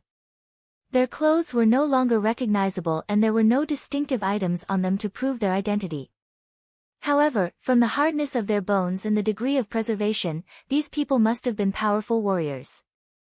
The stronger they were, the better their bones were preserved. Xiao Xian still remembered the wooden cylinder that held the longevity leaf. After so many years, the color of the cylinder had changed. However, to be able to preserve it for hundreds or even thousands of years without rotting, it was still a rare high-quality wood. The longevity leaf inside was even better. When he took it out, it was as fresh as new. The longevity leaf recorded the knot divination of the Yi tribe. It was made a long time ago by the people of the Yi tribe. It was similar to what Xiao Xian learned from the Yi family in the royal city. For it to appear on this side of the sea, it must have been brought here by the people who came through the sea passage 1,000 years ago. Looking at the posture of the skeletons, Xiao Xian asked Robert 11 and Robert 12, "When you came here, did you move them?" The two who were communicating with their eyes were startled by Xiao Xian's sudden question. "No. We flipped them up and looked at them, but we restored them later." They were thieves, but they were still respectful towards these corpses that had been preserved for so many years. They wouldn't break the bones and throw them away. Xiao Xian looked at the posture of the three skeletons. They were all facing the same direction as if they were looking at something. Following the empty eye sockets, Xiao Xian found the answer on a stone pillar. There were many words and patterns engraved on the stone pillars. Some of them might have been left behind by the small unknown tribe that first lived here, and some of them were written in the language of this place. One of the pictures seemed to be mixed with other words and pictures. Those who didn't know wouldn't be able to tell. This was also why Robber 11 and Robber 12 didn't pay attention to it. Different tribes had different styles of pictures. Robber 11 and Robber 12 didn't pay much attention to this small tribe that didn't even make a splash in history. That was why they didn't pay much attention to most of the words and pictures on the pillar. The carvings on the stone pillar looked like some kind of plant. However, Xiao Xian was already very surprised when he saw the carvings. This was the Ji family's family tattoo in the royal city on the other side of the sea. It was the Ji tribe's totem tattoo in the early years. Back then, when the passage under the sea rose, a group of people came from the other side of the sea. Other than the Mu and Yi family, there were also people from the Ji family. However, now that the Mu family changed their surname to Shi and dominated the desert, the Ji family died here. The people who came here had a lot of internal conflicts. What were the three Ji family members trying to do by stealing things from the Yi family? Unfortunately, 1,000 years had passed and Xiao Xian didn't know what they were thinking. Xiao Xian looked carefully again but didn't find anything. Other than the Ji family tattoo, there was nothing else on the pillar. The Ji family tattoo seemed to be the last trace left behind by the three of them. Walking out of the cave, Xiao Xian didn't reply to Robber 11's probing. He just let them go as promised. Once they were free, Robber 11 and Robber 12 didn't bother to probe Xiao Xian anymore. They just wanted to escape. Looking at the two escaping figures, Xiao Xian turned around and walked back to the cave. The Ji family had a habit. They would put grains in their graves. Judging from the looks of the three people in the cave, they should be prepared to die. If so, did they follow the customs of their tribe? Looking at the tribal tattoo they left behind, they should still have deep feelings for the Ji family. Xiao Xian had already carefully checked the cave below, but he didn't find any grains. Perhaps they had already rotted into dust, or perhaps they were eaten by other underground creatures. However, Xiao Xian had a feeling that this wasn't the end.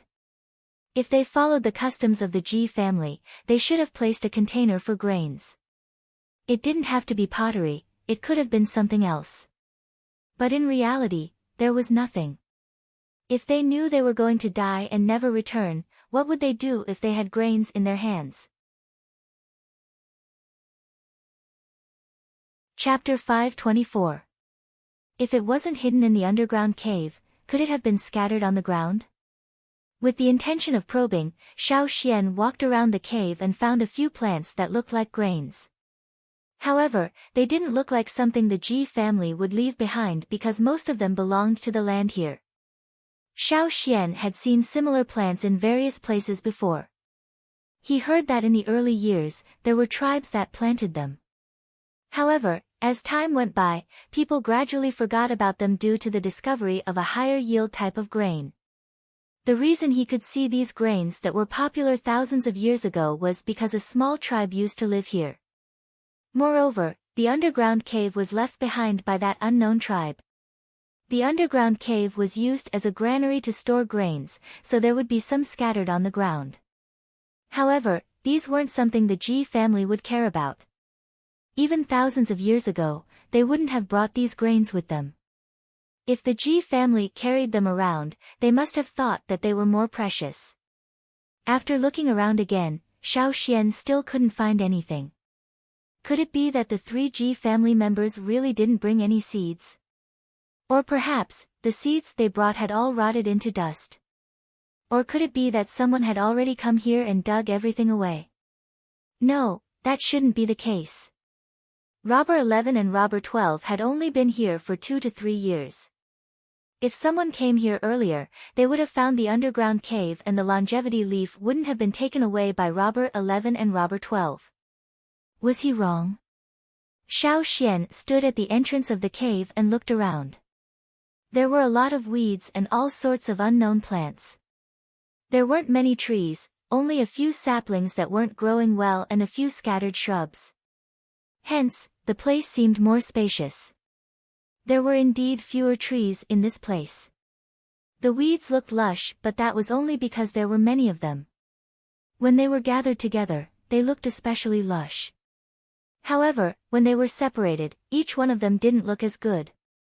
He thought about the environment where the 1,000-grain gold grew. When they grew, they would steal all the nutrients from the surrounding soil. It was extremely overbearing. Although it wasn't as obvious here, there was a similar trend. There must be something here.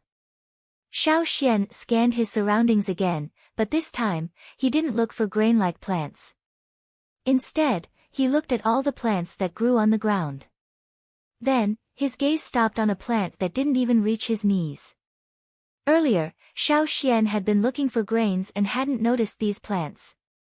Now that he looked at them again, he felt that they were familiar.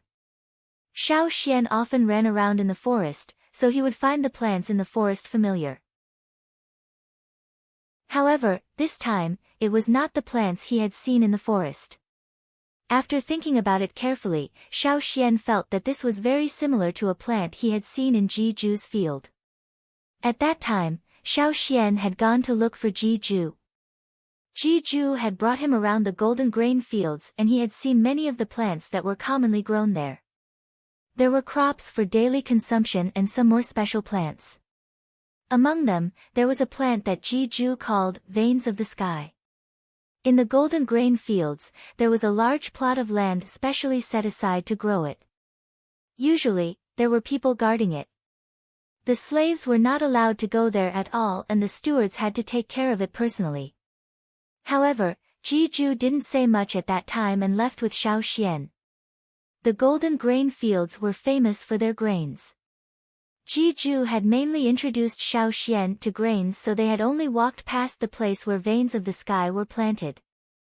Xiao Xian didn't have a deep impression of it. If he hadn't seen this plant here, he wouldn't have remembered what veins of the sky looked like. The plant not far away looked very similar to the veins of the sky planted in Ji Ju's field. However, in comparison, the ones planted in Ji Ju's field had more leaves and grew better. The ones here were very shriveled. If one didn't look closely, they wouldn't be able to associate it with the dense foliage of the plants. This was one of the reasons why Xiao Xian didn't notice it at first. As for the veins of the sky, Xiao Xian had only seen its surface part and had never seen its underground part. The only thing he knew was that the most precious part of the veins of the sky was all underground.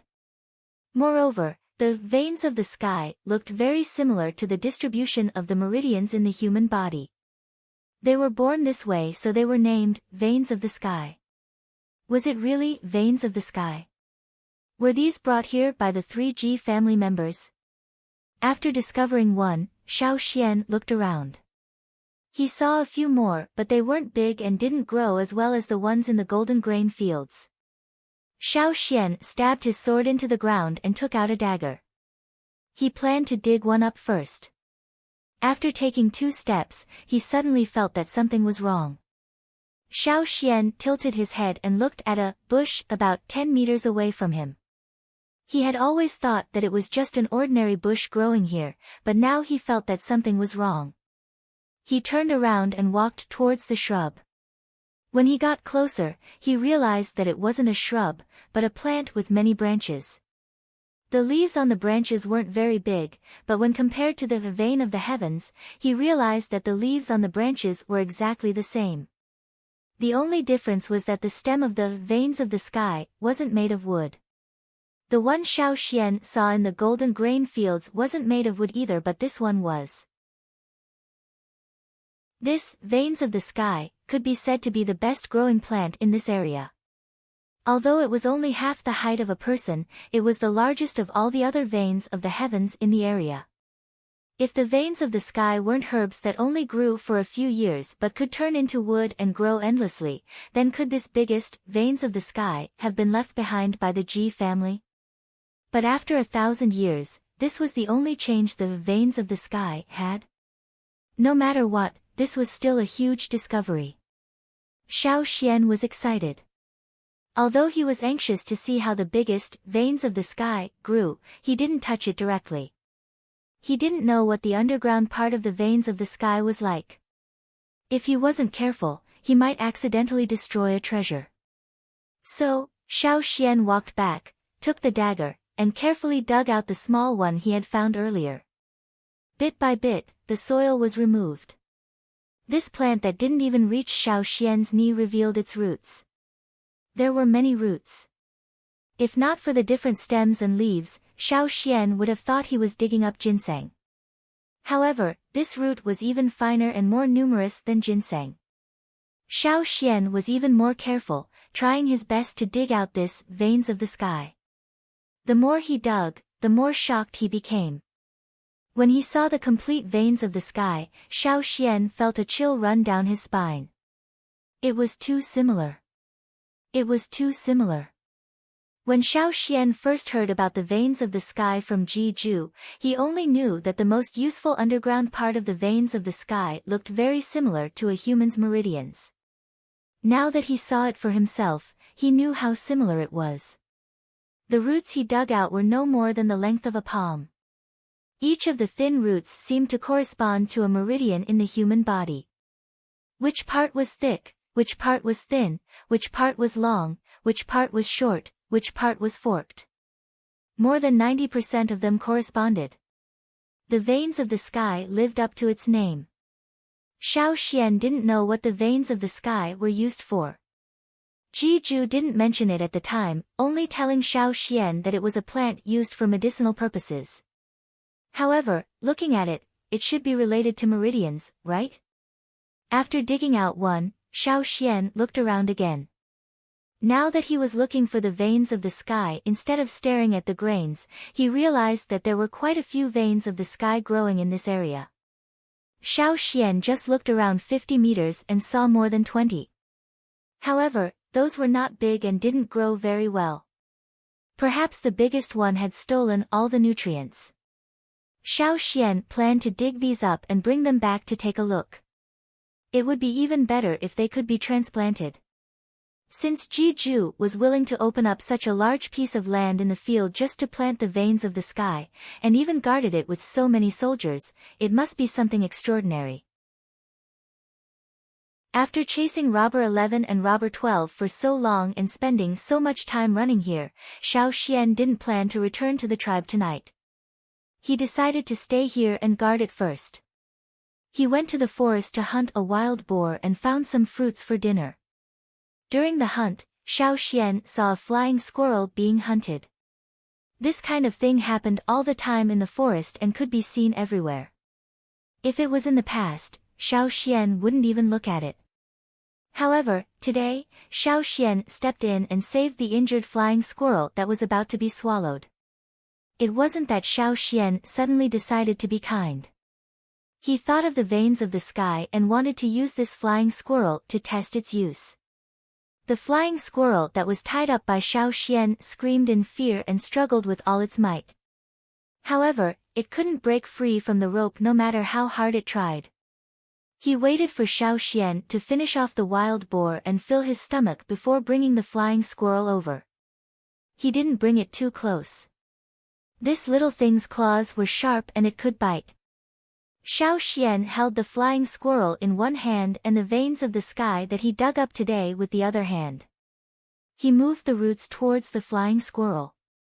When the roots of veins of the sky reached the flying squirrel tried to avoid them. Xiao Xian continued moving the roots of veins of the sky closer to the flying squirrel's mouth. The flying squirrel was forced into a corner and bit down. Then, it froze. However, it only froze for a second. Soon, the flying squirrel crazily gnawed at the roots of veins of the sky. It was as fast as a chef cutting vegetables. Only a series of crunching sounds could be heard. The roots of veins of the sky that were close to the flying squirrel's mouth quickly disappeared. When Xiao Xian pulled back the veins of the sky, the flying squirrel was still struggling. It looked reluctant and stretched its neck out, wanting to continue gnawing. Xiao Xian didn't give it any more veins of the sky. He quietly observed the flying squirrel's changes. Many animals had a natural instinct and intuition to find herbs. They knew what was good for them and when to eat it. Since it was so eager, veins of the sky must be very useful.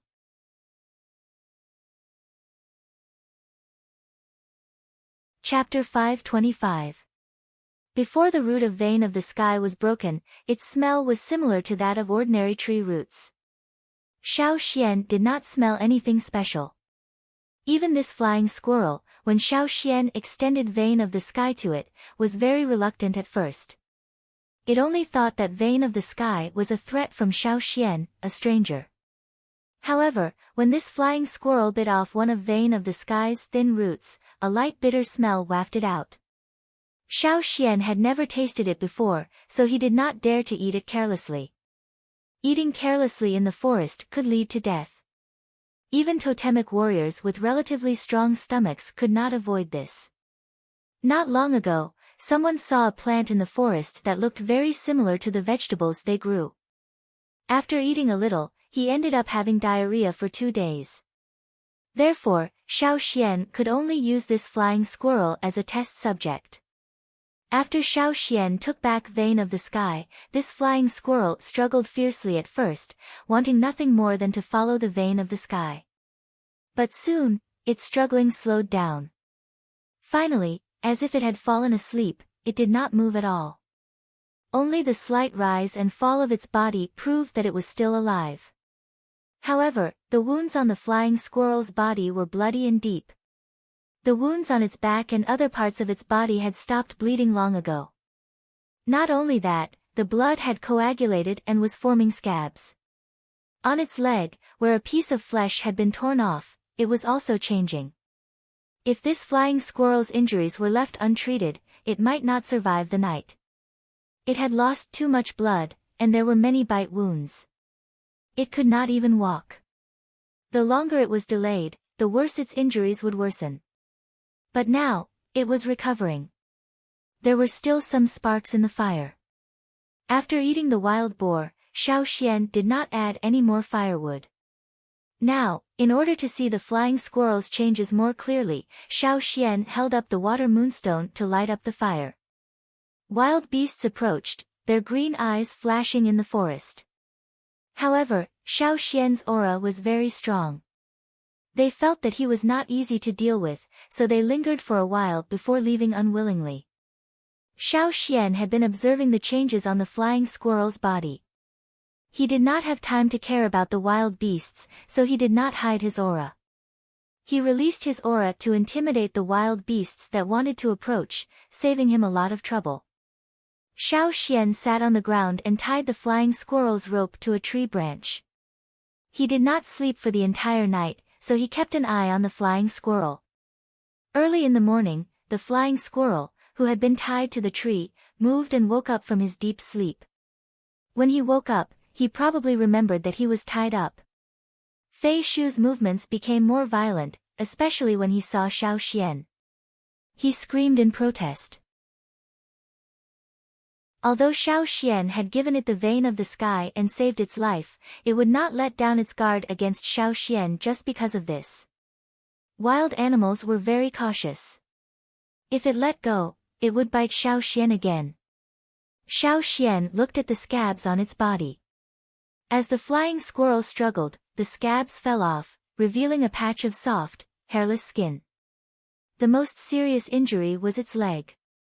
Although it was still sunken, it was much better than the bone-deep injury he saw yesterday. Perhaps it would recover soon. Looking at the strength of its struggle, it was clear that the flying squirrel was very energetic. There was no trace of death in it. After staying up all night, Xiao Xian did not feel tired at all. Instead, he was very excited. Originally, he wanted to follow the two thieves here to find out about the longevity leaf's origin. He did not expect to find something like this. The Ji family did not carry ordinary things with them. The vein of the sky was indeed a very powerful herb. No wonder Ji Ju was willing to give up such a large plot of land to plant it. After feeding the flying squirrel a little of the vein of the sky that he had dug out, Xiao Xian wrapped the rest in soil and leaves to prevent the smell of the vein of the sky from spreading. An unbitten vein of the sky would not attract the attention of other animals. However, once the smell of the roots leaked out, Xiao Xian could not be sure if it would attract other animals. Looking at the spirited flying squirrel, then at the huge vein of the sky, Xiao Xian's eyes burned with passion. This trip was worth it. Xiao Xian circled around this area and expanded his search. He estimated that there were no less than 50 vein of the sky. This number was naturally not as many as the ones in Ji Ju's field. However, Xiao Xian was already very satisfied. With these vein of the sky, he might even be able to obtain the seeds of the vein of the sky. Xiao Xian had another guess. After so many years, only 50 vein of the sky survived. Perhaps the main reason was because of the largest vein of the sky. Just like the 1,000-grain gold, in the competition for nutrients, only those who won would survive. Those who lost would become nutrients for other plants. Thousands of years had passed. Countless seeds fell on the ground and countless plants sprouted. However, only a few survived. These were the final winners. Perhaps, if the land continued to become barren, some of them would not be able to survive. However, Xiao Xian had found them. If possible, Xiao Xian hoped to transplant all of these back to the tribe. If they were given enough nutrients and space, would these vein of the sky break free from their slow growth and start a new cycle of growth? These were the legacies left behind by the 3 Ji family members who died here. Thousands of years had passed and no one had been able to obtain their legacies. Not even the longevity leaf was counted. The longevity leaf that recorded the art of knot divination belonged to the Yi family. However, the legacies that truly belonged to the Ji family were these vein of the sky that had been quietly growing here. Xiao Xian took a deep breath and calmed himself down. He did not know why the 3 Ji family members would bring the Yi family's things here. He also did not know what kind of people the 3 Ji family members were. However, Xiao Xian had to thank them for their legacies. Looking around, Xiao Xian walked further away, and then climbed up the hill over there. In this area, only the top of the hill was the highest point. Xiao Xian wanted to take a good look at this area from above. He wanted to see if there was anything else he had overlooked. Looking down from the top of the hill, he had a panoramic view of the area above the cave. Under the domineering vein of the sky, there were not many other plants that could grow well.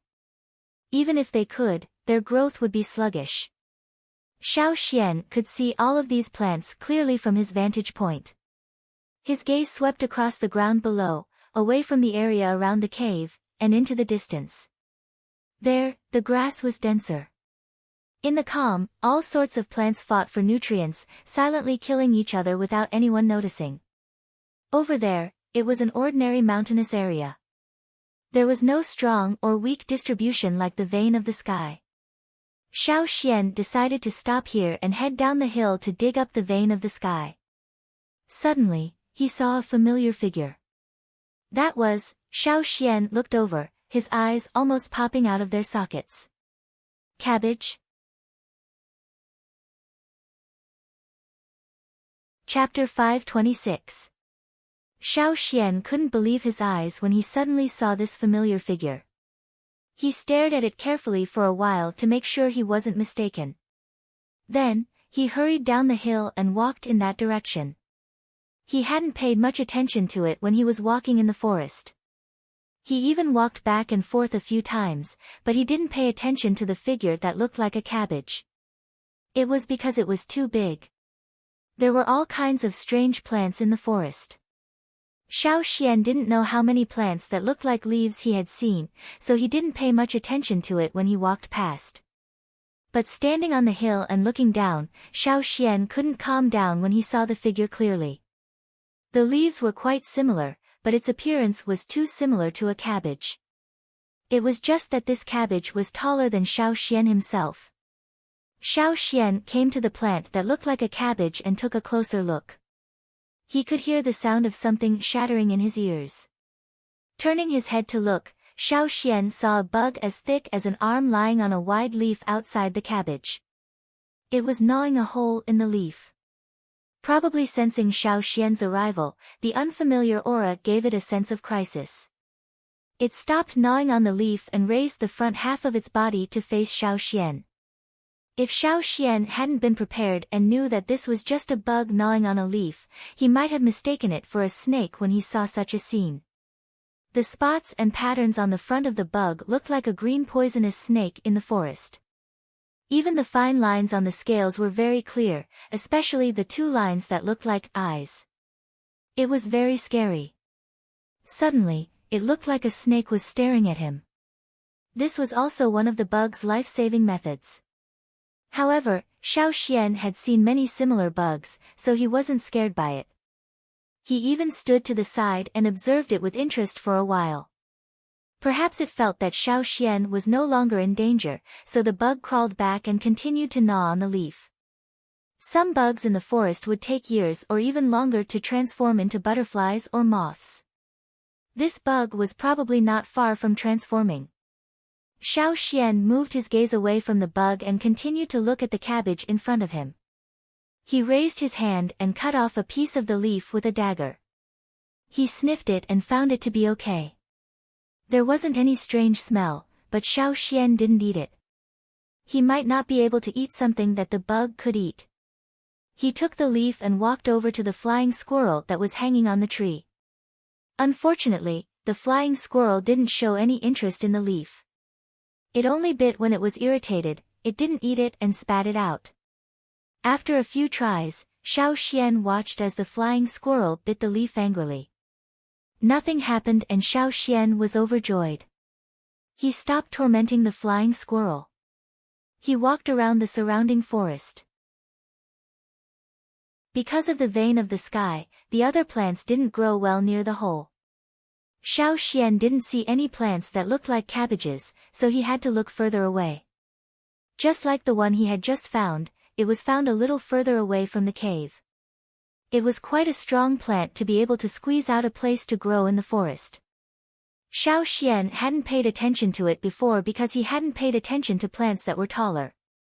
Now that he followed the leaf, it didn't take long for him to find about 30 of them. And this was only the one in the vicinity. There were even more small plants on the ground that hadn't grown yet. Some of them had obvious traces of being trampled by forest animals, while others had been bitten and had incomplete leaves. There were too many seedlings like this, so Xiao Xian did not count them. If they were left alone, they would not survive.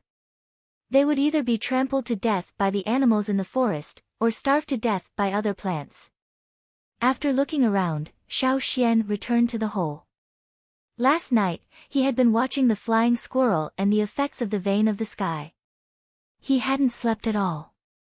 Today, he had been running around since early morning. He was a little tired, so he sat down on the grass to rest.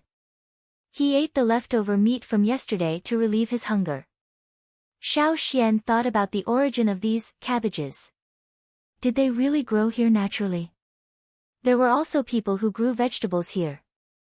The leaves were about 60% similar to cabbages, but the leaves were much longer and narrower. Moreover, the vegetables that were commonly grown here had fat roots. The people in the tribe mainly ate the roots, and the leaves were just a side dish. The vegetables that were commonly grown in the fields here were large, but most of them were only as tall as Xiao Xian's waist. If they were too small, the people in the tribe wouldn't be willing to grow them. But compared to the cabbages here, they were nothing. Mutated? Xiao Xian suddenly thought of the vegetables that were grown on the other side of the sea. There were also crops similar to cabbages over there. Xiao Xian had seen them in the fields of Jeju. However, although the leaves of the vegetables over there were wide, they grew too scattered and were very short. They only reached Xiao Xian's knees. Many tribes on the other side of the sea didn't grow that. They felt that the yield was too low and it wasn't enough to fill their hunger. But the slave owners liked it. Only the slave masters in King's City who liked these vegetables would set aside a large amount of land in their own fields to grow these vegetables in order to eat them. So, on the other side of the sea, only the slave owners had the seeds of these vegetables. The cabbages around here weren't the type that the people here often grew. They were also different from the ones grown in the fields of the slave owners on the other side of the sea. Of course, there were many similarities. But so far, after going to so many places, even the mountains and forests, Xiao Xian had never seen such cabbages. After thinking for a while, Xiao Xian's eyes suddenly widened. He thought of a possibility. This used to be the territory of an unknown small tribe. They also knew how to grow crops. The surrounding terrain was relatively flat, and they might have grown the vegetables that were commonly grown by the tribes on the mainland. So, even if the small tribe migrated, there would more or less be some vegetables left behind. What if the Ji family didn't just plant the seeds of the sky here, but also the seeds of some other vegetables? What if the 3 Ji family members in the cave scattered a handful of vegetable seeds around here before they died? There were 2 similar yet different vegetables growing here. Would they give birth to a descendant that had the strengths of both? Perhaps Xiao Xian was overthinking it. But, what if it was true? If it was true, Xiao Xian could only say that it was the will of the heavens. If it was artificially grown, who knew how long it would take to get a satisfactory vegetable? Even the vegetables that were grown in many tribes today had to be filtered generation after generation. Here, different varieties of vegetables from the 2 continents grew together and obtained offspring that fused the characteristics of both sides. Then, after a long period of natural combination and selection, the offspring that survived today, that fused the advantages of both sides, and that had the strongest adaptability and the most stable inheritance, the cabbage. Not only were these Chinese cabbages large in size, they were also in the shape of a ball. Unlike the leaves on the other side of the sea, these Chinese cabbages here, other than the large leaves on the outside, had a tendency to wrap around the core, forming an upright oval ball. Regardless of whether it was the result of crossbreeding or the mutation of the vegetables planted here, Xiao Xian was very satisfied just by looking at the shape. Now, the only question was, could it be eaten? No matter what, he had to chop one first. Xiao Xian chose the first one he saw and chopped the big vegetable ball in the middle with his sword. The few leaves on the outside looked too old and were not easy to carry, so he only chopped the ball into an oval shape. The vegetable ball was taller than him and heavier, which made Xiao Xian even more satisfied. The fact that it was heavier meant that there were more leaves forming the vegetable ball, unlike the other leaves. If it was edible, the yield would be higher. Carrying the vegetable ball on his shoulder, Xiao Xian went to the cave. He thought of something and turned around to look at the flying squirrel hanging on the tree. There was only a broken straw rope left. It must have run away when he was looking for the Chinese cabbages. To be able to bite the rope, it must have had a lot of strength. It must have used up a lot of energy to struggle. It seemed that the flying squirrel's injuries were almost healed. The veins of the sky around it had no signs of being bitten, which meant that the flying squirrel did not notice the veins of the sky growing here. The veins of the sky that were not cut open were not much different from normal tree roots. It was indeed hard to notice. Robber 11 and Robber 12 had stolen many treasures over the years, but they never thought that there was such a precious thing growing here.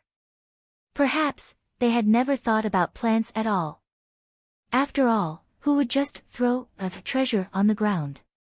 After cleaning up the surrounding traces, Xiao Xian wrapped the veins of the sky and put it in his animal skin bag. He then pulled some big leaves and straw rope to wrap the vegetable ball and left. Xiao Xian did not plan to do anything here for the time being. He was alone now, so it was impossible for him to take everything away. Especially the biggest veins of the sky, which required more careful excavation and protection. He also wanted to try transplanting the veins of the sky back to the tribe, so he needed more help. The other veins of the sky here and the Chinese cabbages were all treasures. Xiao Xian planned to get people to dig them all up when he returned to the tribe. After everything was settled, Xiao Xian carried the vegetable ball and left. He chased after the robbers for a whole night and did not return. The tribe's warriors patrolling the border paid attention to any movements in the distance. When they saw Xiao Xian's figure, the patrolling warriors did not recognize him because he was too far away. Plus, Xiao Xian was carrying a big vegetable ball, which was very strange. When they got closer and saw that it was Xiao Xian, the patrolling warriors happily went to welcome him. They did not know what Xiao Xian was carrying, but since the Great Elder carried it back personally, it must be something extraordinary. Not only the patrolling warriors, but the others were also curious when they saw Xiao Xian carrying an unknown object back. It was very big, so it was hard to ignore. Xiao Xian did not explain much to them. He just carried the vegetable ball and rushed into the forest towards the tribe. His footsteps were hurried, and he disappeared in a flash. Chapter 527. As soon as Xiao Xian rushed into the tribe, he called for the shamanis, chief and team leaders. Not long after, the two shamanesses rushed into the house. The two chiefs and 3 team leaders also rushed over. According to the messenger, Xiao Xian came back in a hurry for something. He didn't say why Xiao Xian wanted to see them, but they heard that it was urgent. If it was just a small matter, Xiao Xian wouldn't have summoned them in such a hurry. So, they all put down what they were doing and rushed over. They knew that Xiao Xian went to chase after the bandits, so they were relieved to see him come back safely. But why was he in such a hurry? As soon as they stepped through the door, the first thing they saw was a big bag placed there. "What's this?" asked the shamaness. Xiao Xian untied the rope and big leaves that wrapped the vegetable ball, revealing the green vegetable ball inside. This house was where the tribe usually held meetings and discussed important matters. The door of the stone house had been widened, so Xiao Xian didn't feel crowded when he carried the vegetable ball in. On the way, Xiao Xian also tried his best not to let the vegetable ball hit the branches, so until now, the vegetable ball was still in good condition. "I found something, I think it might be useful," said Xiao Xian. As he spoke, someone came in. It was Guang Yi. When Xiao Xian returned to the tribe, he saw Guang Yi outside the fearsome beast forest. He was patrolling the newly opened fields, so he asked him to bring 2 birds over. The birds that Guang Yi brought in were the dumb birds that the Lu tribe had just shipped over. Dumb birds were the large birds raised by the Lu tribe. Xiao Xian had seen them before. Because their upper limbs had deteriorated, they couldn't fly. Their bodies were fat, and their legs were thick and fleshy, so they were raised by the Lu tribe as food. Perhaps because they were tamed by the Lu tribe, these birds lost their original wildness. They were much dumber than the beasts in the forest, so they were called dumb birds. Yanjiao had expanded and created many fields and animal pens on Wanchu's land. The animal pens were naturally for breeding. They had already bought some baby beasts from the Lu tribe. The first batch of dumb bird chicks had arrived. They were much bigger than adult ducks. After all, their eggs were big, so the birds that hatched would naturally be bigger than other birds. Xiao Xian asked Guang Yi to bring in the chicks and an adult dumb bird. The chicks were small, so they were brought into the stone house. The adult dumb bird was placed on the wooden cart. "Why did you bring dumb birds here?" asked Dao. "Let's see if they're edible." As he spoke, he tore off 2 leaves from the vegetable ball and handed them to the baby dumb bird. The other leaf was placed next to the adult dumb bird's mouth. Although they had already tried it with the flying squirrel, they had to be careful. What if something happened to the people in the tribe who ate it? Xiao Xian had planned to feed the birds if they didn't eat the leaves. Unexpectedly, both the chicks and the adult dumb birds were happily pecking at the leaves. Even though they were tied to the wooden cart, the dumb birds were energized when they saw food. They pecked at the leaves very quickly. In comparison, the chicks were much slower. Seeing Xiao Xian's actions, the people in the house understood what Xiao Xian meant. They looked at the dumb birds who were happily munching on the leaves and their faces lit up. "This is edible?" said Zheng Luo excitedly. Every time they found an edible food, they felt a sense of accomplishment. It was one thing for them to eat ferocious beasts. After so many years, they had gained experience in dealing with them. However, plant-based food was their weakness. Being able to eat meant that they could try to grow food. Even if they, the totem warriors, didn't usually eat food, they could feed it to the women and children in the tribe. In addition to meat, they would also eat some fruits and other grains. The seeds they brought back from the other side of the sea hadn't borne fruit yet. Now, they only ate a few kinds of food. If there was one more kind of food that could be widely grown, they would be happy, even if it wasn't enough to satisfy their hunger. They didn't lack food. With the fearsome beast forest behind them, they could hunt. There were also large fields and animal pens outside. They had enough food. They could afford to try planting. Being able to plant new crops was also a proof of their tribe's ability. They would be proud of themselves. Just like this time, when the big tribes came, they learned to be smart. They didn't bring gold, but instead brought their own specialties. Some were more expensive, some were more ordinary. Among the ordinary gifts, there were a few that the Yanjiao people had never seen before. They were all grown within the tribes. In the past, when they lacked food, they didn't care. But now it was different. They felt that a tribe that could grow all kinds of food was more impressive. Duo Kong looked at the big ball of vegetables Xiao Xian brought back and smiled meaningfully. He could use it to show off. When he went to other tribes in the future, he would give them a big ball of vegetables. Yanjiao's specialty. That sounded good. Who said Yanjiao couldn't grow good things? How could a normal person grow such a big ball of vegetables? Everyone in the stone house stared at the vegetable ball with a deep look in their eyes. However, Xiao Xian did not know what they were thinking. He was watching the 2 dumb birds for their reactions. 10 minutes passed. The dumb bird chick pooped in the stone house. It was a little tired, but it was still in good spirits. As for the one outside, it was even more energetic. It was clamoring to eat more. Seeing that there were no problems, Duo Kong rolled up his sleeves. Why don't I try it first? Wait, there's no rush. Xiao Xian stopped Duo Kong from pulling the leaves. How can there be no rush? If it's really edible, we should quickly dig some back and plant it.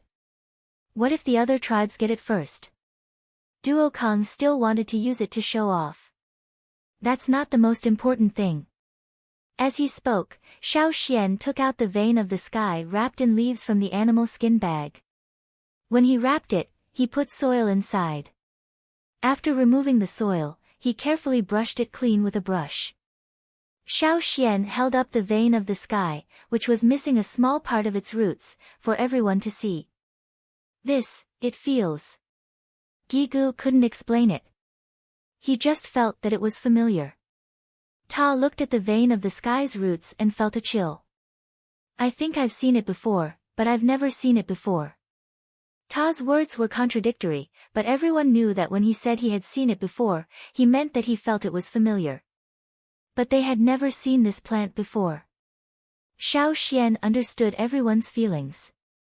Although many people in the tribe would observe the body structure of their prey after hunting so that they could give it a fatal blow the next time they hunted, they had never done this for humans.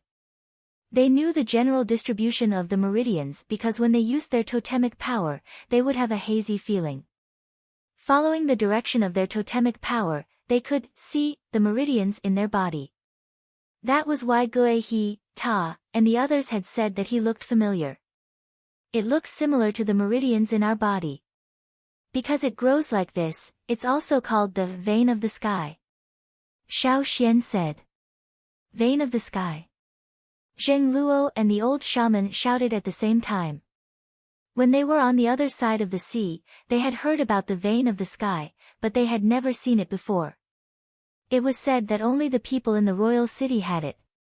It had been many years since they last heard about the veins of the sky from the Taiha tribe. Vein of the sky. The rumored vein of the sky that can reconnect broken meridians. The old shaman's voice trembled with excitement. Duo Kong and Zheng Luo's faces were red with excitement. That's what the vein of the sky looks like. Xiao Xian, where did you find it? In the room, 8 pairs of eyes stared at Xiao Xian. Xiao Xian briefly told them about his discovery of the vein of the sky and the cabbage. When they heard Xiao Xian say there might be a 1,000-year-old vein of the sky there, even the usually calm shaman and chief breathed heavily. Dig it up. The 2 shamans shouted at the same time. The leaders were also rubbing their fists and palms. They couldn't wait to tear down that piece of land and carry it all back. As for the cabbage, Xiao Xian said. Dig it up too. Dig it up, dig it up, dig it all up. Even an idiot knew the value of the vein of the sky. Yanjiao would never give it up. The Chinese cabbage Xiao Xian was talking about had an unknown origin. Regardless of whether the Ji family was involved, it could be eaten, it could grow big, it might even grow fast. Most importantly, it was easy to survive.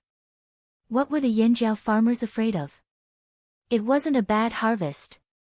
No matter how bad it was, there was still something to be gained. Their large-scale planting had just started not too long ago.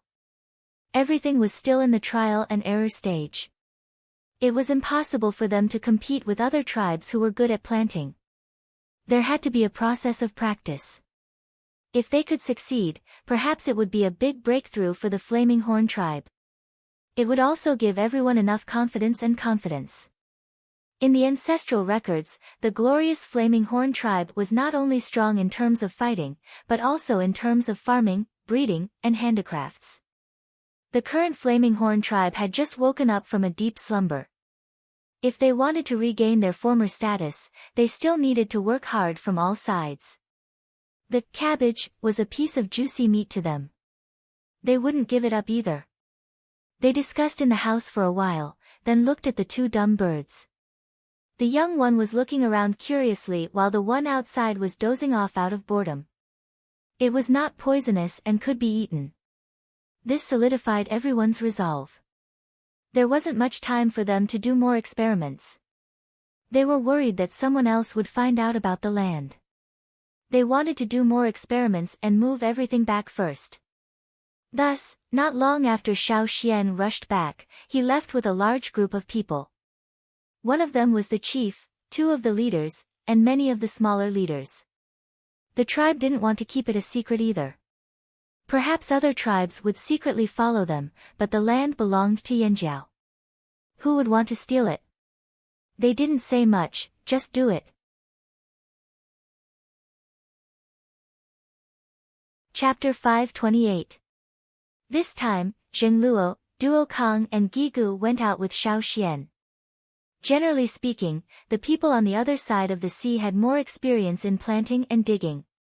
After all, their former neighbors were the Taihe tribe who were good at planting. The two shamans felt more at ease leaving it to them. As for why Gigu could continue to follow them instead of Ta, that was because of his white falcon. When Cha-Cha was absent, he could only rely on it for aerial warning. Although Yanjiao knew they couldn't hide it from everyone this time, it was necessary to take precautions. Ta was very depressed about this. When his brothers from the other side of the sea came, it wasn't his turn to go out. This time, it wasn't his turn either. Hence, the people from the other tribes who were chatting with each other in Yanjiao saw Ta's long face when they went out. Xiao Xian led the people to the cave where they found the vein of the sky. They looked around carefully. No one else had been here and there were no signs of gnawing on the plants. They sighed in relief. It's here. Xiao Xian pointed out the vein of the sky to the others. Seeing the living vein of the sky, everyone was very excited. Thinking about how it would all belong to their tribe, they were even more excited. Is that the cabbage Xiao Xian mentioned? Zheng Luo looked at a cabbage in the forest.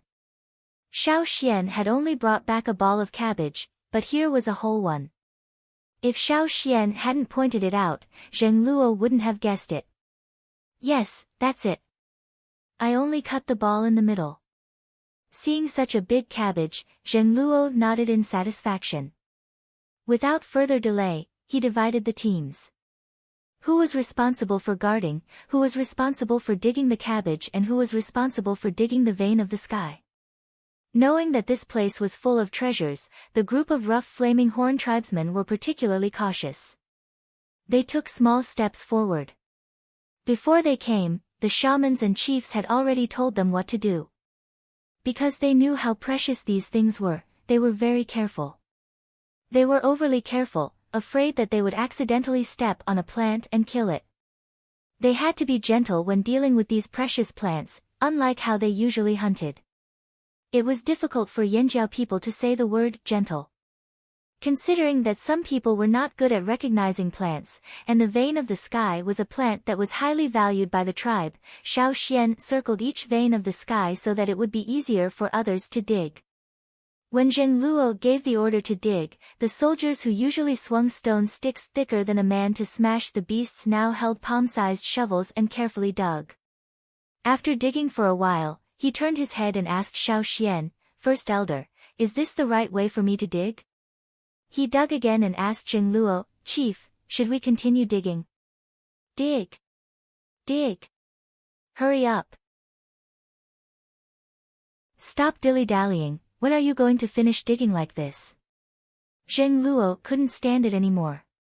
He took out a small shovel and crouched down to dig at a small vein of the sky in front of him. His movements were bold and forceful. However, the moment the shovel touched the ground, it was as if he had stepped on the brakes. He only dug a fingernail deep. Xiao Xian couldn't stand watching these people who didn't even sweat when killing fearsome beasts start sweating after digging a few shovels. This was the first time these people were doing something like this. They were under too much psychological pressure and were very nervous. After this, it might be better if they encountered similar situations in the future. Xiao Xian was in charge of the biggest vein of the sky. Zheng Luo came over after digging a few shovels. As the chief, Zheng Luo had to participate personally. However, no matter if it was Zheng Luo, Duo Kang and the rest, even Guihe, who had always been calm, were all nervous when they started digging. When Xiao Xian's shovel went down, they all trembled.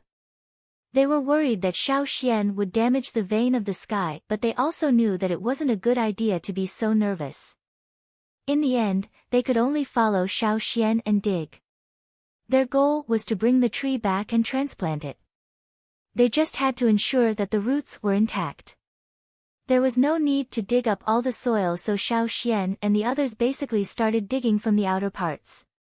After removing the soil, Xiao Xian continued digging along the roots of the vein of the sky. Sometimes he used a shovel, sometimes he used a brush. In order to bring the vein of the sky back, they dug like they were treating an antique. In fact, although the roots of the vein of the sky looked thin, they were still very resilient and were not that fragile. Especially this vein of the sky that seemed to have been growing for thousands of years, its roots were harder than the other small veins of the sky. When Duokong was digging, he accidentally shoveled too hard. When he looked over nervously, he realized that there was only a shallow shovel mark on the vein of the sky's roots. The skin was not broken. As long as they were careful, it wouldn't be a big deal. There was no need to be too nervous. This calmed them down a little. Later on, they were no longer restrained and dug more efficiently. The white falcon in the sky screeched from time to time. It was just a warning.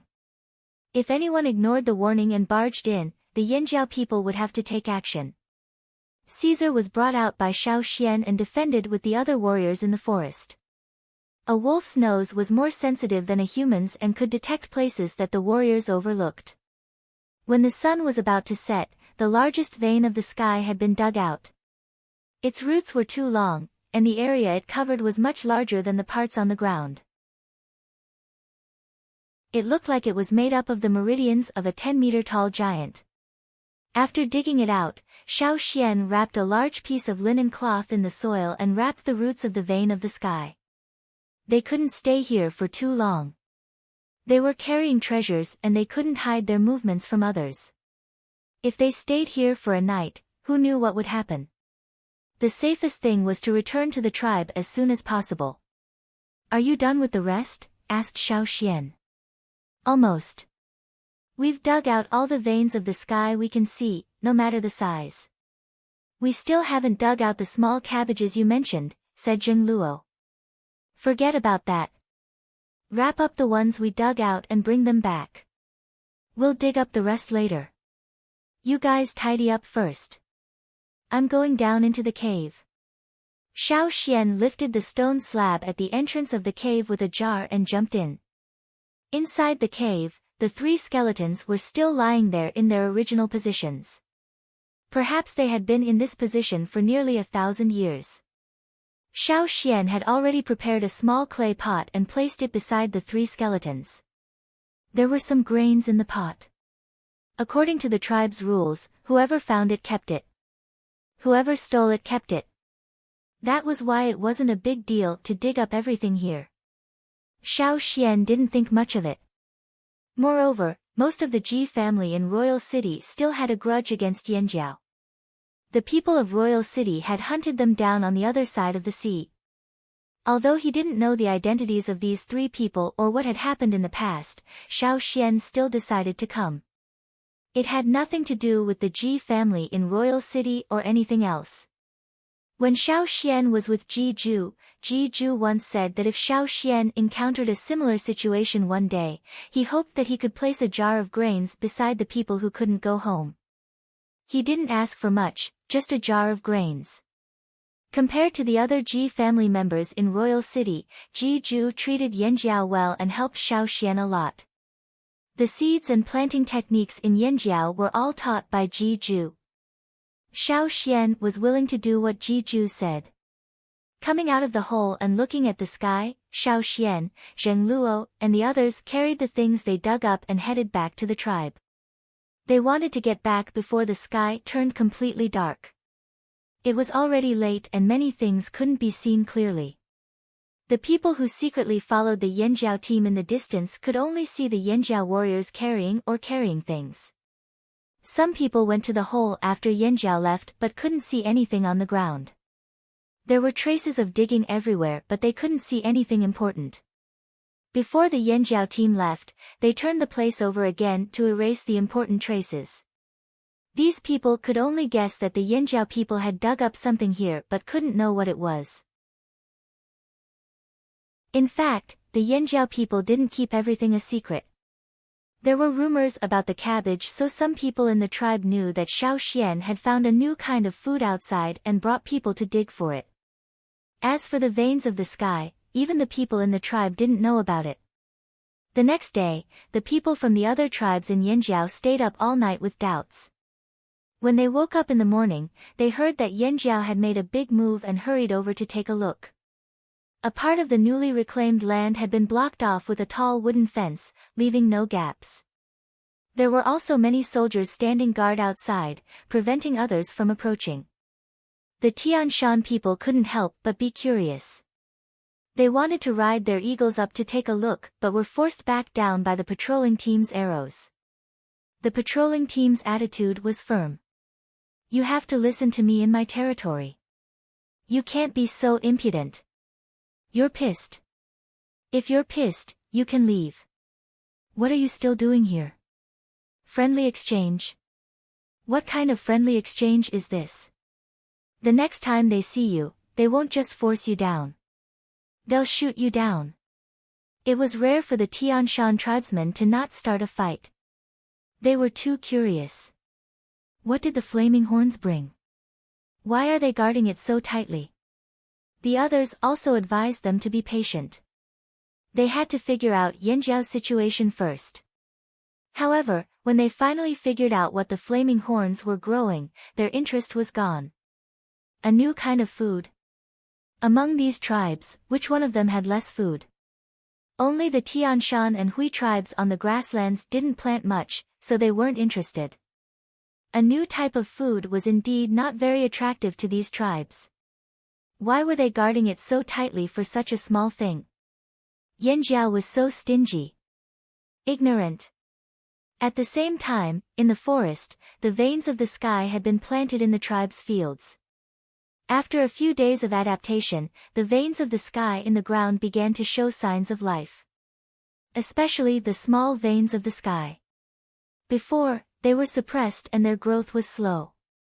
Now that the land was bigger, there were fewer competitors for nutrients. They were ready for a new round of growth.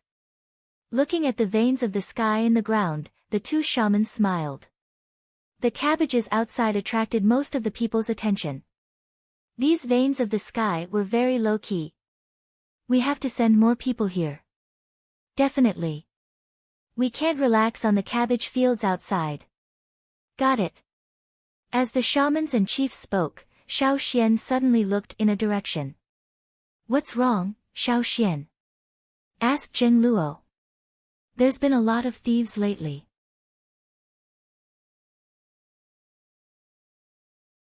Chapter 529.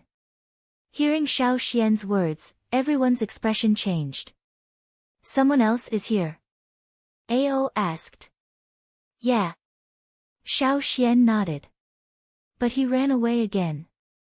After some thought, Xiao Xian said, it doesn't seem to be the same person from last time. Xiao Xian was referring to the aura he sensed in the Wanderer area not long ago.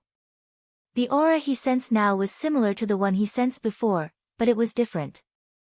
Even the two leaders, Zheng Luo and Ao, couldn't sense it, but they didn't doubt Xiao Xian's judgment. Last time you asked the patrol team to bring him back, I did it myself. I think there's more than one person hiding in the dark, Ao said. Last time, when Xiao Xian chased after Robber 11 and Robber 12, the patrol team followed them. After that, Xiao Xian captured Robber 11 and restricted Robber 12's movements. The patrol team returned first. However, he also asked the patrol team to pass a message to Zheng Luo and Ao. After Xiao Xian released Robber 11 and Robber 12, he smeared something on their bodies. When the Yanjiao hunting team hunted, they would look for special prey. For example, they needed a part of the prey's body to be used as medicine, or they needed a horn that was suitable for polishing weapons. If the prey was good at escaping, the Yanjiao people would sprinkle some tracking powder on the prey when they first encountered them. Most of the powder had a strong smell, just like the powder they threw at the ambushers when they were ambushed on the other side of the sea. Even if the ambushers were to hide, the flaming horns would still be able to detect them once they came into contact with the powder. Among the tracking powder, there was a very faint smell. Most people couldn't smell it, but some beasts could.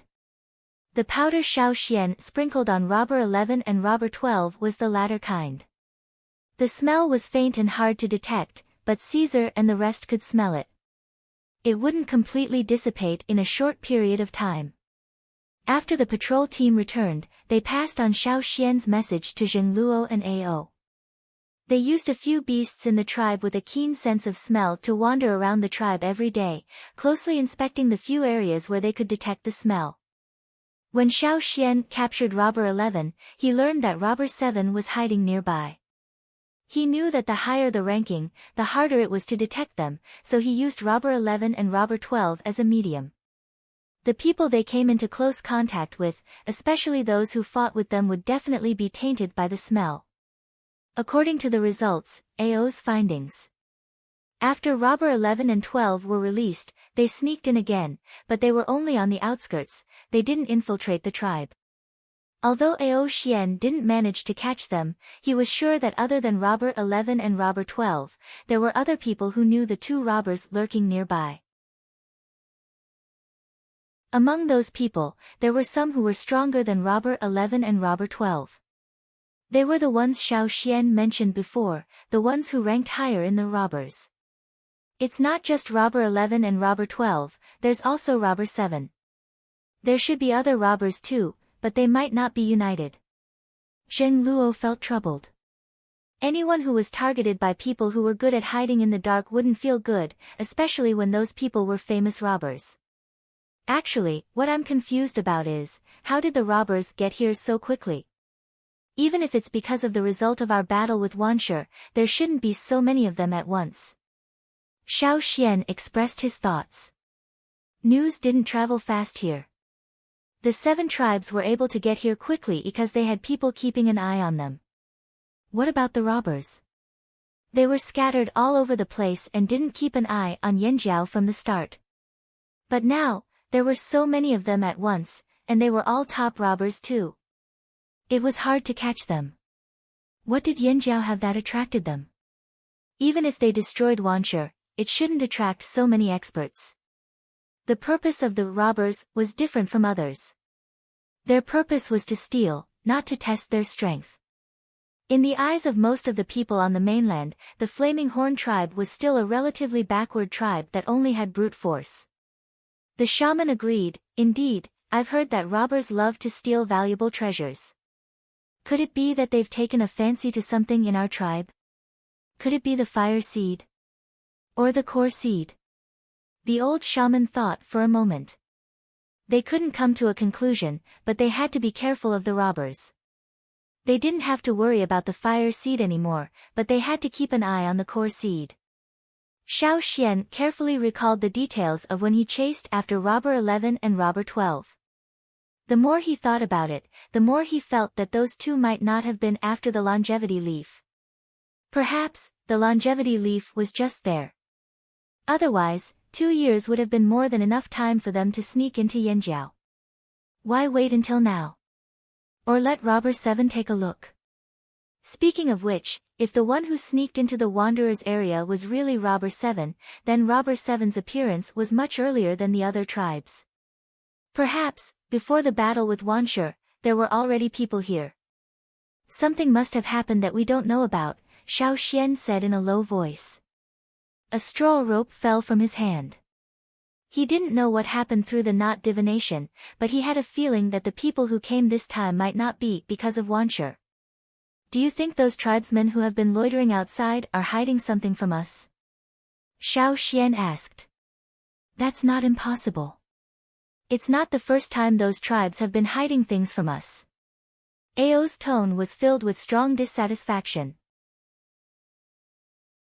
Those people even said they wanted to have friendly exchanges and cooperate. Cooperate my ass. Ao weighed the axe in his hand. He had the urge to go out and chop those people up. He just didn't like them. If it wasn't for the fact that he knew it wasn't good to mess with them, he would have done it already. As they were talking, someone came to Xiao Xian and told him that someone from the Hui tribe came to see him. It wasn't the two chiefs or the shaman, it was Xiao Xian. Do you know who it is? Xiao Xian asked the warrior who came to report. Gula from the Hui tribe. Just him alone? Yes. The shaman gestured to Xiao Xian. Let's go and see what he wants to say. Okay. Xiao Xian asked someone to take Gula to his room. Yanjiao's fire seed was no longer there. Even near the fire pit, there was no pressure from the fire seed. So when Gula was taken there, he didn't feel the suppression from Yanjiao's fire seed. Gula hesitated. He knew that Yanjiao's fire seed might have changed, but he couldn't figure out why. However, the fire seed was a secret of the tribe. If the Yanjiao people didn't want to talk about it, he couldn't get anything out of them. Continuing to ask would only make him more disgusted. This time, he came to find Xiao Xian for something else. In Xiao Xian's room, old Ku was in another room making stoneware. Caesar was guarding the door, so they weren't afraid of being eavesdropped. What's the matter? Xiao Xian handed Gula a cup of tea brewed with herb leaves. Gula drank a little absent-mindedly. The bitter taste made him frown, but he didn't care. After a sip, he put down the cup, thought for a while, and said to Xiao Xian, "Did you find any suspicious people around?" "You mean the two people I chased a few days ago?" Xiao Xian looked up at Gula. Although Gula looked calm, there was hesitation in his eyes. His fingers on his legs were tapping, as if he was thinking about a decision. After a pause, Gula's eyes finally settled, and his tone became more serious. "No, it's not just them. There may be more." Xiao Xian's heart jumped. There really was an inside story. What do you mean? Gula didn't answer directly. Instead, he said, "You know, our tribes have been focusing on the desert for the past 2 years. If there's any movement in the desert, we'll know very quickly." Speaking of this, Gula smiled awkwardly. "But we haven't been aware of Yanjiao's movements." Gula was talking about the Yanjiao tribe suddenly bringing so many people out of the desert. They didn't find the reason, and this was something they had been wondering about. Looking at Xiao Xian, Gula saw that Xiao Xian didn't seem to want to explain. He coughed and continued, "Actually, after you brought so many people out of the desert, another group of people left not long after. They were people from Rock Hill City. When we first found out, we thought that the overlord of the desert, Rock Hill City, sent people out of the desert to eliminate the slave masters who escaped from the desert, because they were moving in this direction. But until now, I haven't seen anyone from Rock Hill City nearby." Xiao Xian said. "Of course you haven't seen them, because they entered from the other side of the fearsome beast forest. They didn't enter from your side," Gula pointed out. The fearsome beast forest was huge, and Yanjiao's side was only a small area at the border of the forest. It was possible that someone entered the forest from another place and Yanjiao didn't know. After all, from the time they brought people back to the old haunt until now, Yanjiao had only gone on one hunting expedition, and during this time, they only hunted for food nearby. If they didn't go deep into the forest, they naturally wouldn't know about other movements. "You mean, Rock Hill City's goal is the fearsome beast forest?" Xiao Xian asked. "Not for the slave masters who escaped, not for Wanshi, and not for Yanjiao, but just to enter the forest. It seems like they're looking for something, but we don't know exactly what they're looking for. When you brought back the new species of food, some people guessed that you might have discovered the secret." Gula smiled bitterly. In the end, they were disappointed. Yanjiao had only found a new type of food. Xiao Xian lowered his eyes in deep thought. What could make the Sure family of Rock Hill City send people all the way into the fearsome beast forest? Gu Lei's words revealed a lot of information, but most importantly, those people's goal might not be Yanjiao, but something in the fearsome beast forest. At the same time, Gu La also sent a message that they wanted to cooperate with Yanjiao. Compared to the other tribes, they favored Yanjiao. After saying what he wanted to say, Gu La stayed for a while and left. Xiao Xian also told the shaman and chief about what Gu La said, so that they could prepare in advance.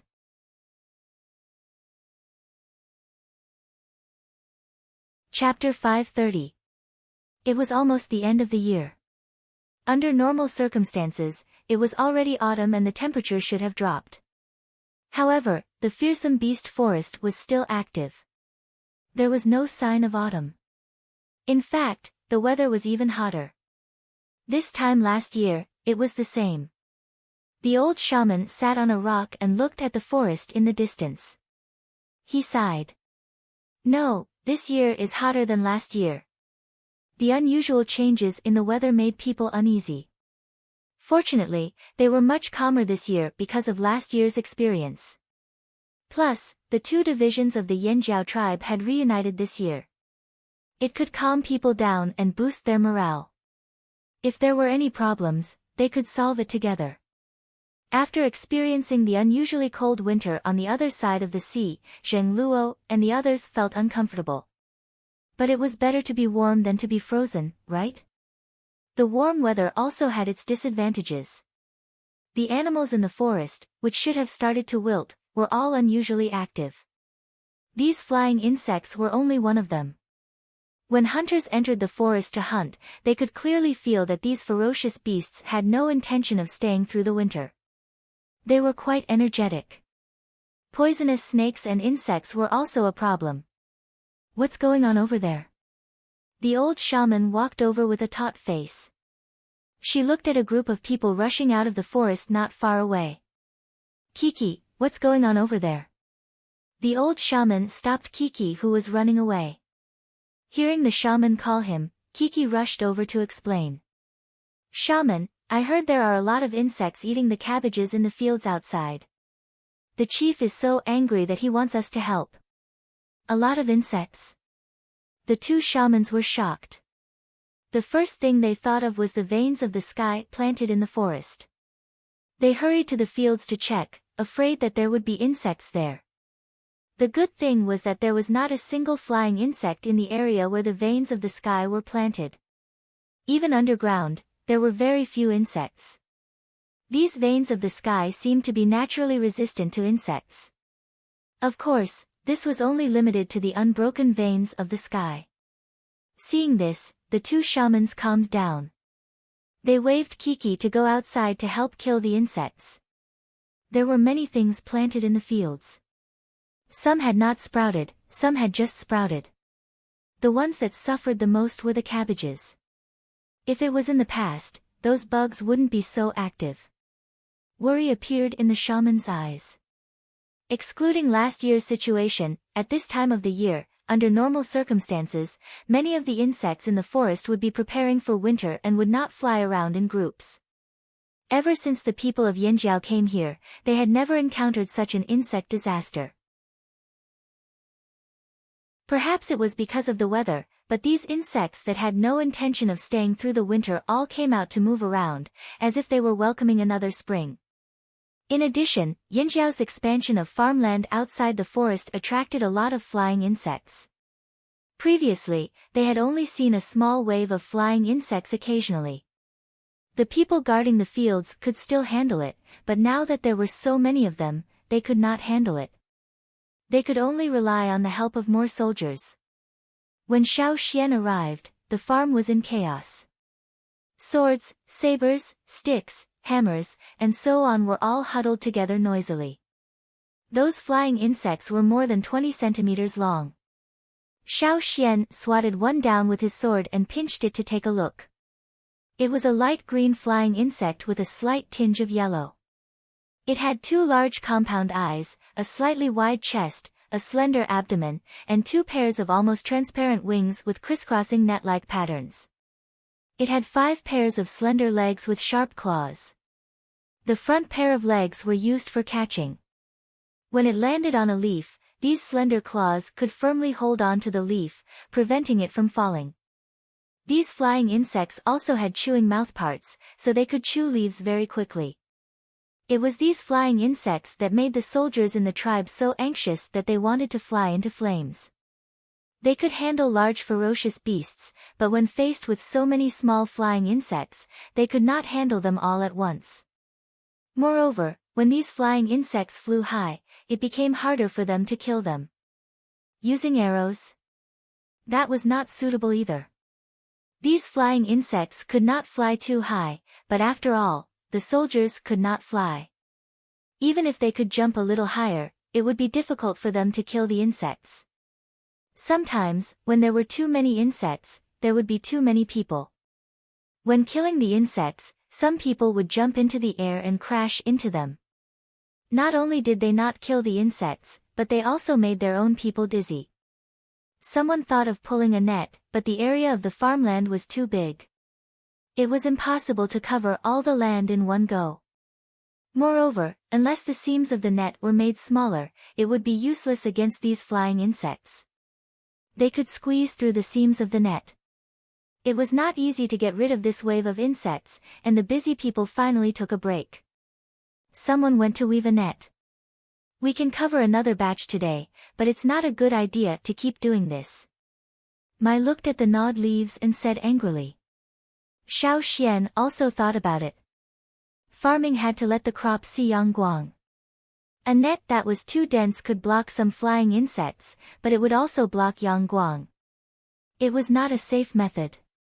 Spraying pesticides. Not to mention that they had not developed it yet. Even if they did, no one could guarantee that the descendants of the dead insects would be healthy. The conditions were limited, and there was no way to study the ratio more precisely. It's up to us.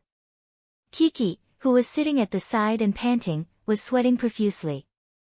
He had never felt that killing insects was so tiring. They had to kill the flying insects and pay attention not to step on the things planted in the ground. It was really difficult. Some people used a thick wooden board to hit the insects, but the effect was limited. You can make some small holes on the board, and then cut the bottom of the board to make a handle. That way, it's easier to hold, Xiao Xian said. The eyes of the warrior holding the board lit up. He felt that this method was feasible, and then he took out his tools and started to cut the board. Some people were cleaning up the mess, picking up the dead insects on the ground and putting them together. Because the stupid birds they raised did not eat these insects, and the other animals they raised were mostly vegetarians, they made the dead insects into fertilizer to fertilize the land. This also made the people in the tribe feel relieved. Little bug, come on. In the end, didn't you become fertilizer for the land? Xiao Xian looked around and walked back into the forest. He wanted to go to the casting room. It was nighttime. Because the cabbage in the field was no longer a secret, the surrounding area was not too tightly guarded. After experiencing the insect disaster during the day, the warriors guarding the farmland were a little tired. A figure sneaked in with the night, like a thin leaf blown by the wind. It lightly flipped over the wooden fence around the cabbage field and landed on the ground with a slight sound. After the black shadow landed on the ground, it listened carefully to make sure that it did not attract the attention of the people guarding the farmland. Then, it floated up again and landed on a cabbage like a butterfly. It left as soon as it touched the cabbage. There was only a short "chi" sound, which sounded like an inconspicuous insect. Still, no one paid attention to it. Hiding in the shadow of a cabbage taller than a person, the man took a cut leaf to his nose and sniffed it. This small leaf was cut from a cabbage ball near the middle. He had heard from the people in Yanjiao that the leaves near the middle of the cabbage ball were crisper and tasted better. He had been watching for a few days, and wanted to come and try the newly discovered vegetables in Yanjiao. Today, he finally had the chance. He was a vegetarian and did not like meat. He put the small leaf in his mouth and tasted it. After chewing it carefully, he felt that it was quite good. It was crispy and fresh. After hiding for so long, he finally got something he was satisfied with. The two moons in the sky cast moonlight that was not very bright. From time to time, there were clouds blocking the light. The guards who glanced inside did not notice that under a cabbage leaf taller than a person, there was a person hiding in the shadow that was darker than the night. After eating the leaf, the man looked around. When he jumped up, he quickly glanced around. Even though it was very dark, he could still see his surroundings clearly. He remembered that there was a bigger cabbage not far away, much bigger than the other cabbages around it. When he jumped up, he saw it from the corner of his eye. He decided to start with the biggest cabbage. He wondered how the people in Yanjiao would react when they found out that the biggest cabbage in the field was missing a cabbage ball in the middle. Thinking about it, he was looking forward to it.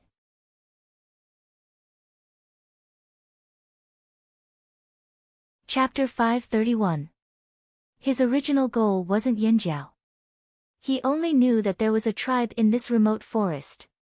But after he came here, he heard that Yanjiao destroyed the Wancher tribe and forced the slave masters who escaped from the desert to leave. His interest was piqued. He didn't have to worry about the final goal for now. He wouldn't be able to find it in a short period of time anyway.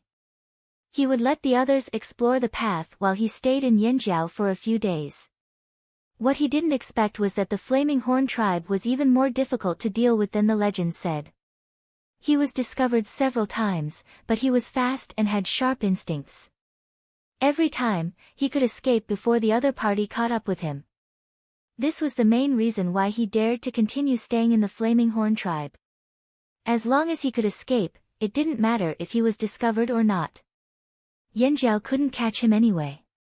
However, the Flaming Horn tribe's territory in the forest was too heavily guarded.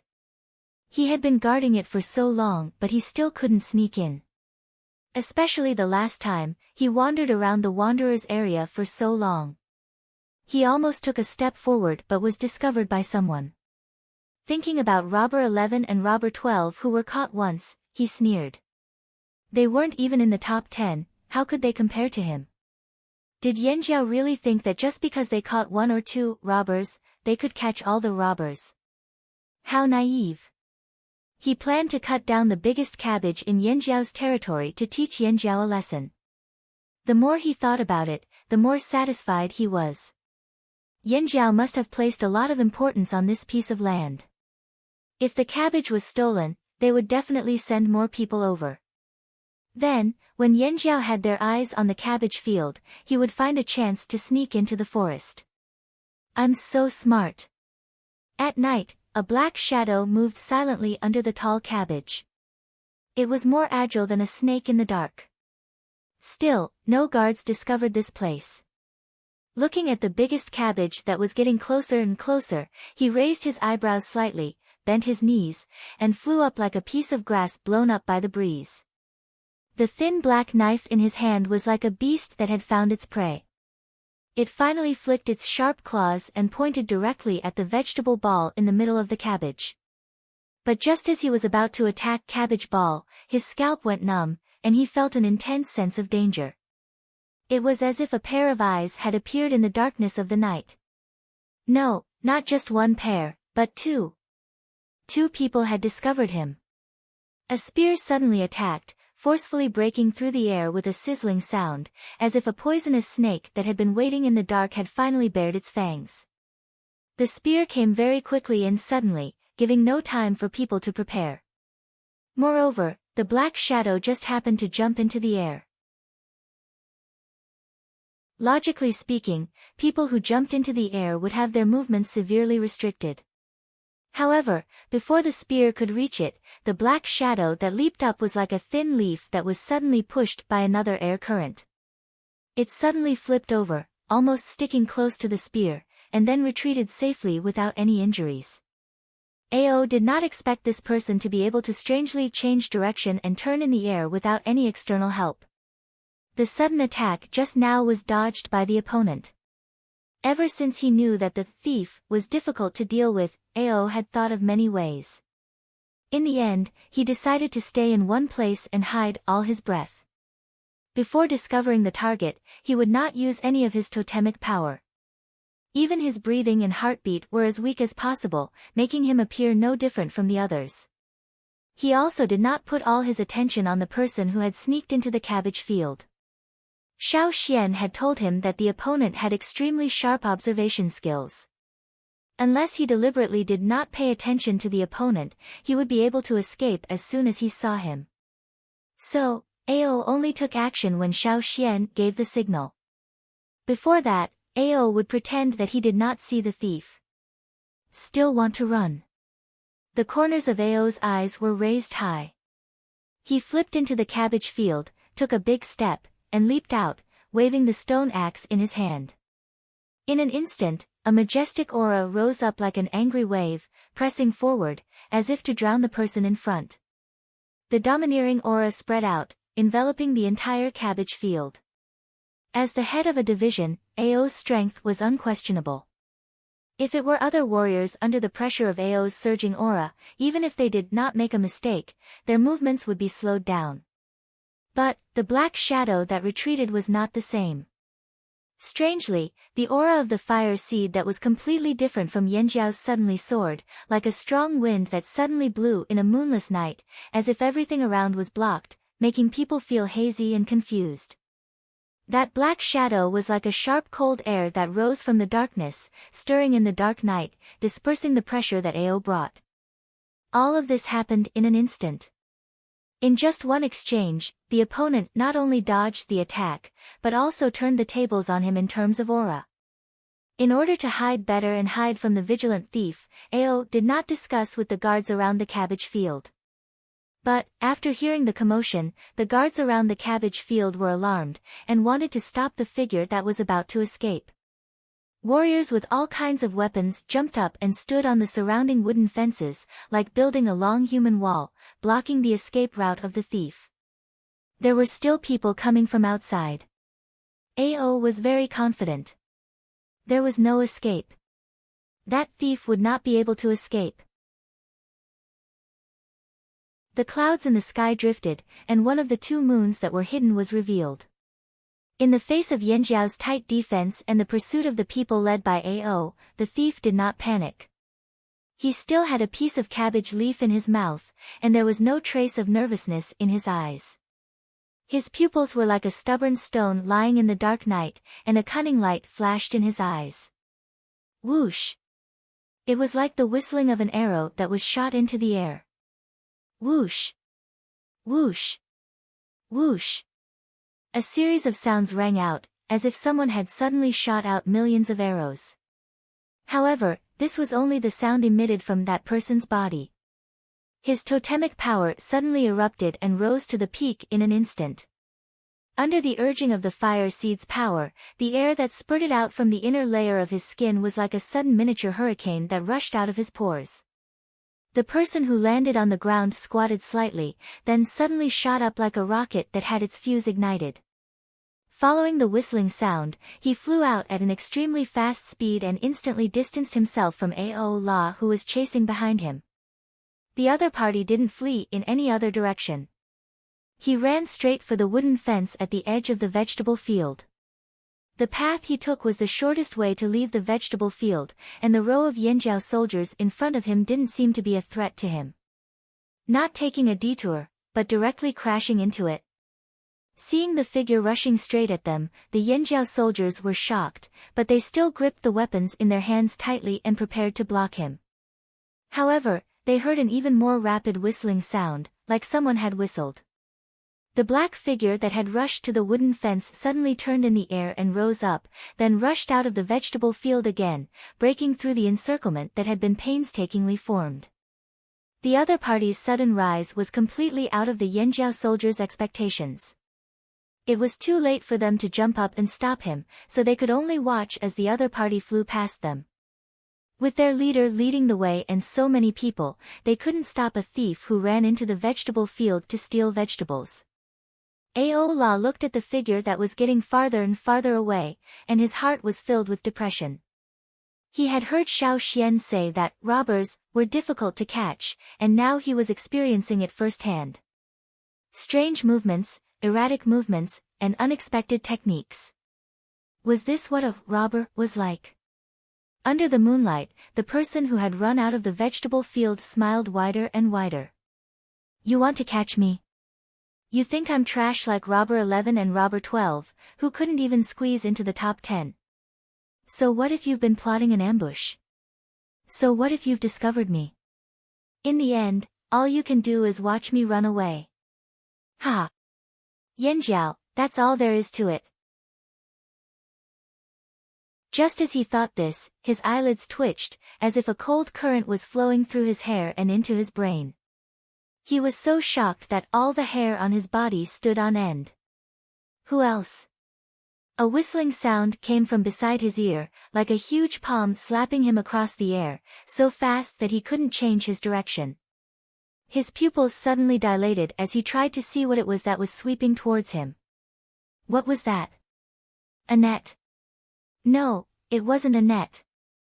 No matter what it was, run. However, the net-like thing followed the black figure closely, and with the sound of air friction, it whipped the black figure in the air. Clang! The loud sound carried a lingering tremor. It exploded in the dark night and spread to everyone's ears, spreading to even further places. Everyone who heard this sound wondered if the person who was whipped by that thing would have his bones separated from his body and fall apart like the trembling aftershock. The black figure was sent flying by the huge net, and the whooshing sound from his body came to an abrupt stop, like a chicken that was suddenly strangled by the neck. Drawing an arc in the air, the black shadow finally fell to the ground, rolled a few times, and stopped moving. Ao, who had jumped out of the vegetable field, looked at the motionless figure on the ground in the distance, and motioned for the others to quickly tie up the person, regardless of whether he was dead or alive. After giving the order, Ao looked at Xiao Xian, who was standing there. Xiao Xian stood there calmly, holding a strange-shaped thing in his hand. The lower end of the thing was like the handle of a large spear, and the upper end, just by looking at it, looked like a square net about the length of two people. However, if one looked closely, they would find that the net was fixed, not soft like a net made of straw.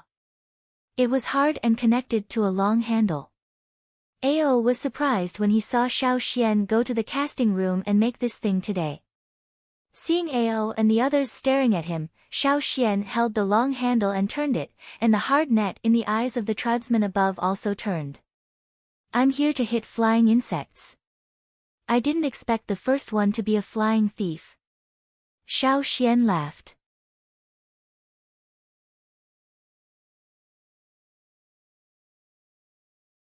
Chapter 532. Many people heard the commotion at the Yanjiao's cabbage field, but they didn't know what happened. They only heard the next day that the patrol team caught a vegetable thief. Are all thieves stealing vegetables these days? The wanderers couldn't understand. They thought that if they wanted to steal, they should steal the grains instead of the cabbage field, which was heavily guarded. Grains were better than anything that could fill their stomachs. What a strange thief. The few figures hiding among the wanderers were hesitant. They tried to find someone to investigate. Unfortunately, it was late at night. Usually, after dark, other than the patrolling warriors, everyone else would be resting in their houses. Even if they heard the commotion, they wouldn't go out to see if the patrol team didn't inform them. With their weak bodies, the slightest mistake could cost them their lives. Being too curious would kill them. Therefore, after the few figures asked around, they could only return with a stomach full of doubts. In a place where the patrol team and wanderers weren't paying attention, the few scattered figures gathered again. Who do you think was the one who was caught last night? A slightly low voice asked. Judging from the commotion last night, could it be Robber 7? From what I know, he seemed to have been interested in that vegetable field for a long time. Another hoarse voice said, as if his throat had been severely injured. It gave off a very uncomfortable feeling. Robber 7? Impossible, absolutely impossible. If Xiao Xian was here, he would definitely recognize the owner of this voice. The one who spoke was Robber 11, who was caught by Xiao Xian before. Robber 7's escaping ability is the best among us. Even if he was discovered, he could still escape from Yanjiao's pursuit. It shouldn't be him, Robber 12 agreed. The first person who asked the question was silent for a while. He straightened up and looked around. But Robber 7 hasn't appeared yet. Although he doesn't like to move with us, he wouldn't refuse our invitation. Even if he didn't want to show up, he would have done something instead of doing nothing. Hearing this, the others fell silent. They really didn't believe and didn't want to believe that the person who was caught was Robber 7. If it was really Robber 7, what could the others do? It was dangerous. After another half an hour, Robber 7 was still nowhere to be seen. It should be him. The hoarse voice spoke slowly, like a blade scraping against a rock, giving people goosebumps. The expressions on their faces kept changing as they each had their own thoughts. We can't stay in Yanjiao any longer. Let's leave this place and go into the forest to look for something, the first person said in a low voice with a cautious tone. As for saving Robber 7, none of them had the intention to do so at the moment. Comradeship? What a joke. Thieves always looked out for each other. How could there be something like camaraderie? It was his own fault for being caught. He was unlucky and deserved it. Wouldn't it be better to do something proper instead of stealing vegetables when you're so bored? If Robber 7 died, the other robbers behind him would be more than happy to take his place. Robber 11 was the happiest among them. As long as one of the robbers in front of him died, he would be able to take a step forward. Ha ha ha, thinking about it this way, it was a good thing. The other two didn't care about Robber 7, let alone Robber 11 and Robber 12. They were able to escape from Yanjiao last time because Xiao Xian asked them to do something. He had promised them and kept his promise. However, if they were caught again, it would be hard for them to escape. Without any hesitation, they split up and left Yanjiao's territory. They entered Fearsome Beast Forest from a place outside Yanjiao's territory. At the same time, in Yanjiao's territory, in a stone house. The person who was tied up in a shape finally moved. When Robber 7 woke up, he felt his bones creaking. Every movement was painful as if they were crushed. There was a bloody taste in his mouth and his face was swollen. His head was still dizzy and when he opened his eyes, his vision was blurry. He couldn't see his surroundings clearly. Other than the bloody taste in his mouth, there was a bitter taste of herbs. He knew what it was and guessed that the Yanjiao people didn't want him to die just like that. They wanted to get more value from him so they fed him some medicine so that he wouldn't be injured to the point where he couldn't speak. Robber 7 quickly analyzed the situation he was in and began to think about how he could escape safely. He knew that the other robbers wouldn't come to his rescue so easily. He could only rely on himself if he wanted to live. What should he offer in exchange for Yanjiao? What could he say to fool the Yanjiao people? He had miscalculated. He was too confident and didn't expect Yanjiao to use such a strange thing to knock him down. Moreover, the person who used the strange thing was very fast. He didn't even have time to change his position and was almost sent flying. Hiss, every movement of his face hurt. Half of his body was directly hit, including this half of his face. He was fast but his body couldn't compare to the Yanjiao people. As the saying goes, the body is as light as a swallow, but if you take a heavy blow, you'll feel better. Wasn't it just stealing vegetables? How could he end up like this? Robber 7 sighed for himself. He scanned the stone house. There were a few auras in the house. Robber 7 couldn't see them clearly but he could recognize two of them. As someone who often stole in the dark, he could accurately identify people's auras, even if it was just for a moment. Among the people in the stone house, one was the one who threw the spear at him last night. The other was the one who suddenly appeared at the end of his coma.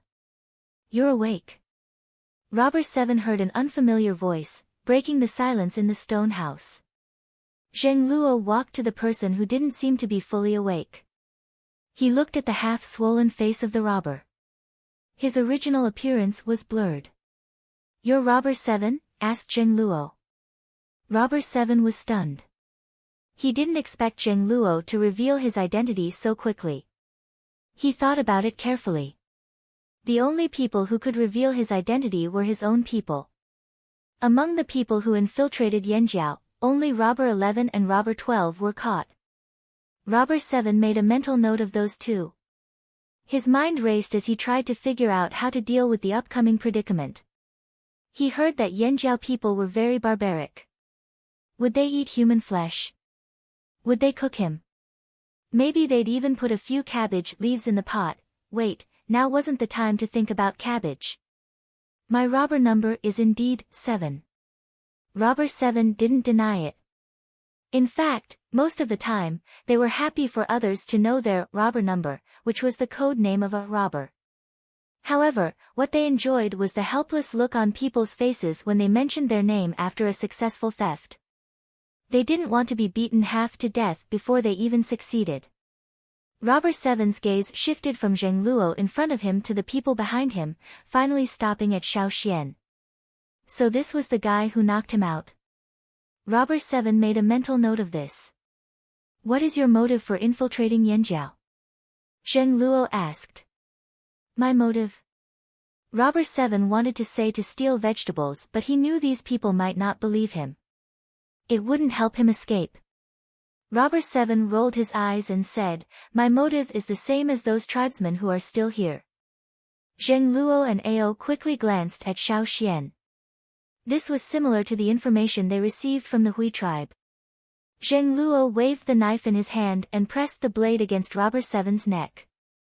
He asked, what are you looking for? The coldness of the blade made Robber 7 tremble, but he quickly calmed down and said, don't do anything rash. If you push me too far, I won't say anything. Don't even think about getting an answer from those tribesmen. They don't know either. What are the people from Rock Hill City looking for? Xiao Xian suddenly asked. Robber 7 looked at Xiao Xian in surprise. Originally, he wanted to whet the appetite of the Yanjiao people. The higher the Yanjiao people's appetite, the easier it would be for him to negotiate. He didn't expect to be asked so directly. Although he was puzzled as to why Xiao Xian could say, Rock Hill City, directly, it was understandable when he thought about the tribesmen who were still here. This kid must have heard it from them, right? All of their actions were because of a single sentence from the people of Rock Hill City. If I tell you, will you let me go?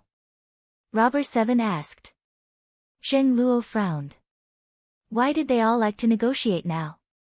But he still nodded. Sure.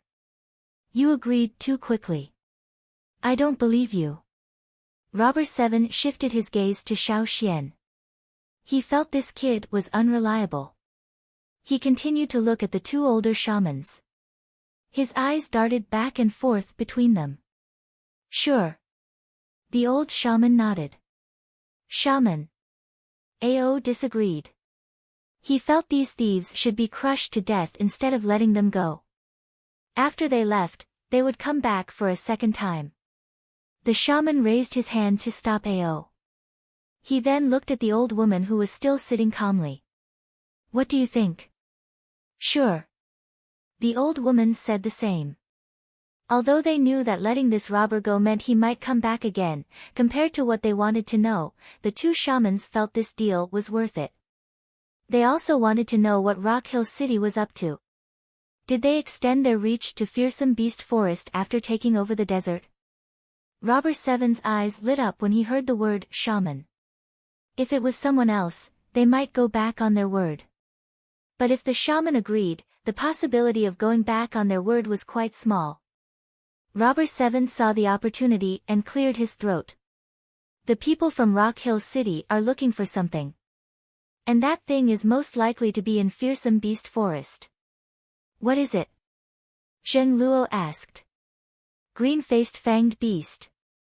You're tuning in to the Blissful Bookshelf YouTube channel.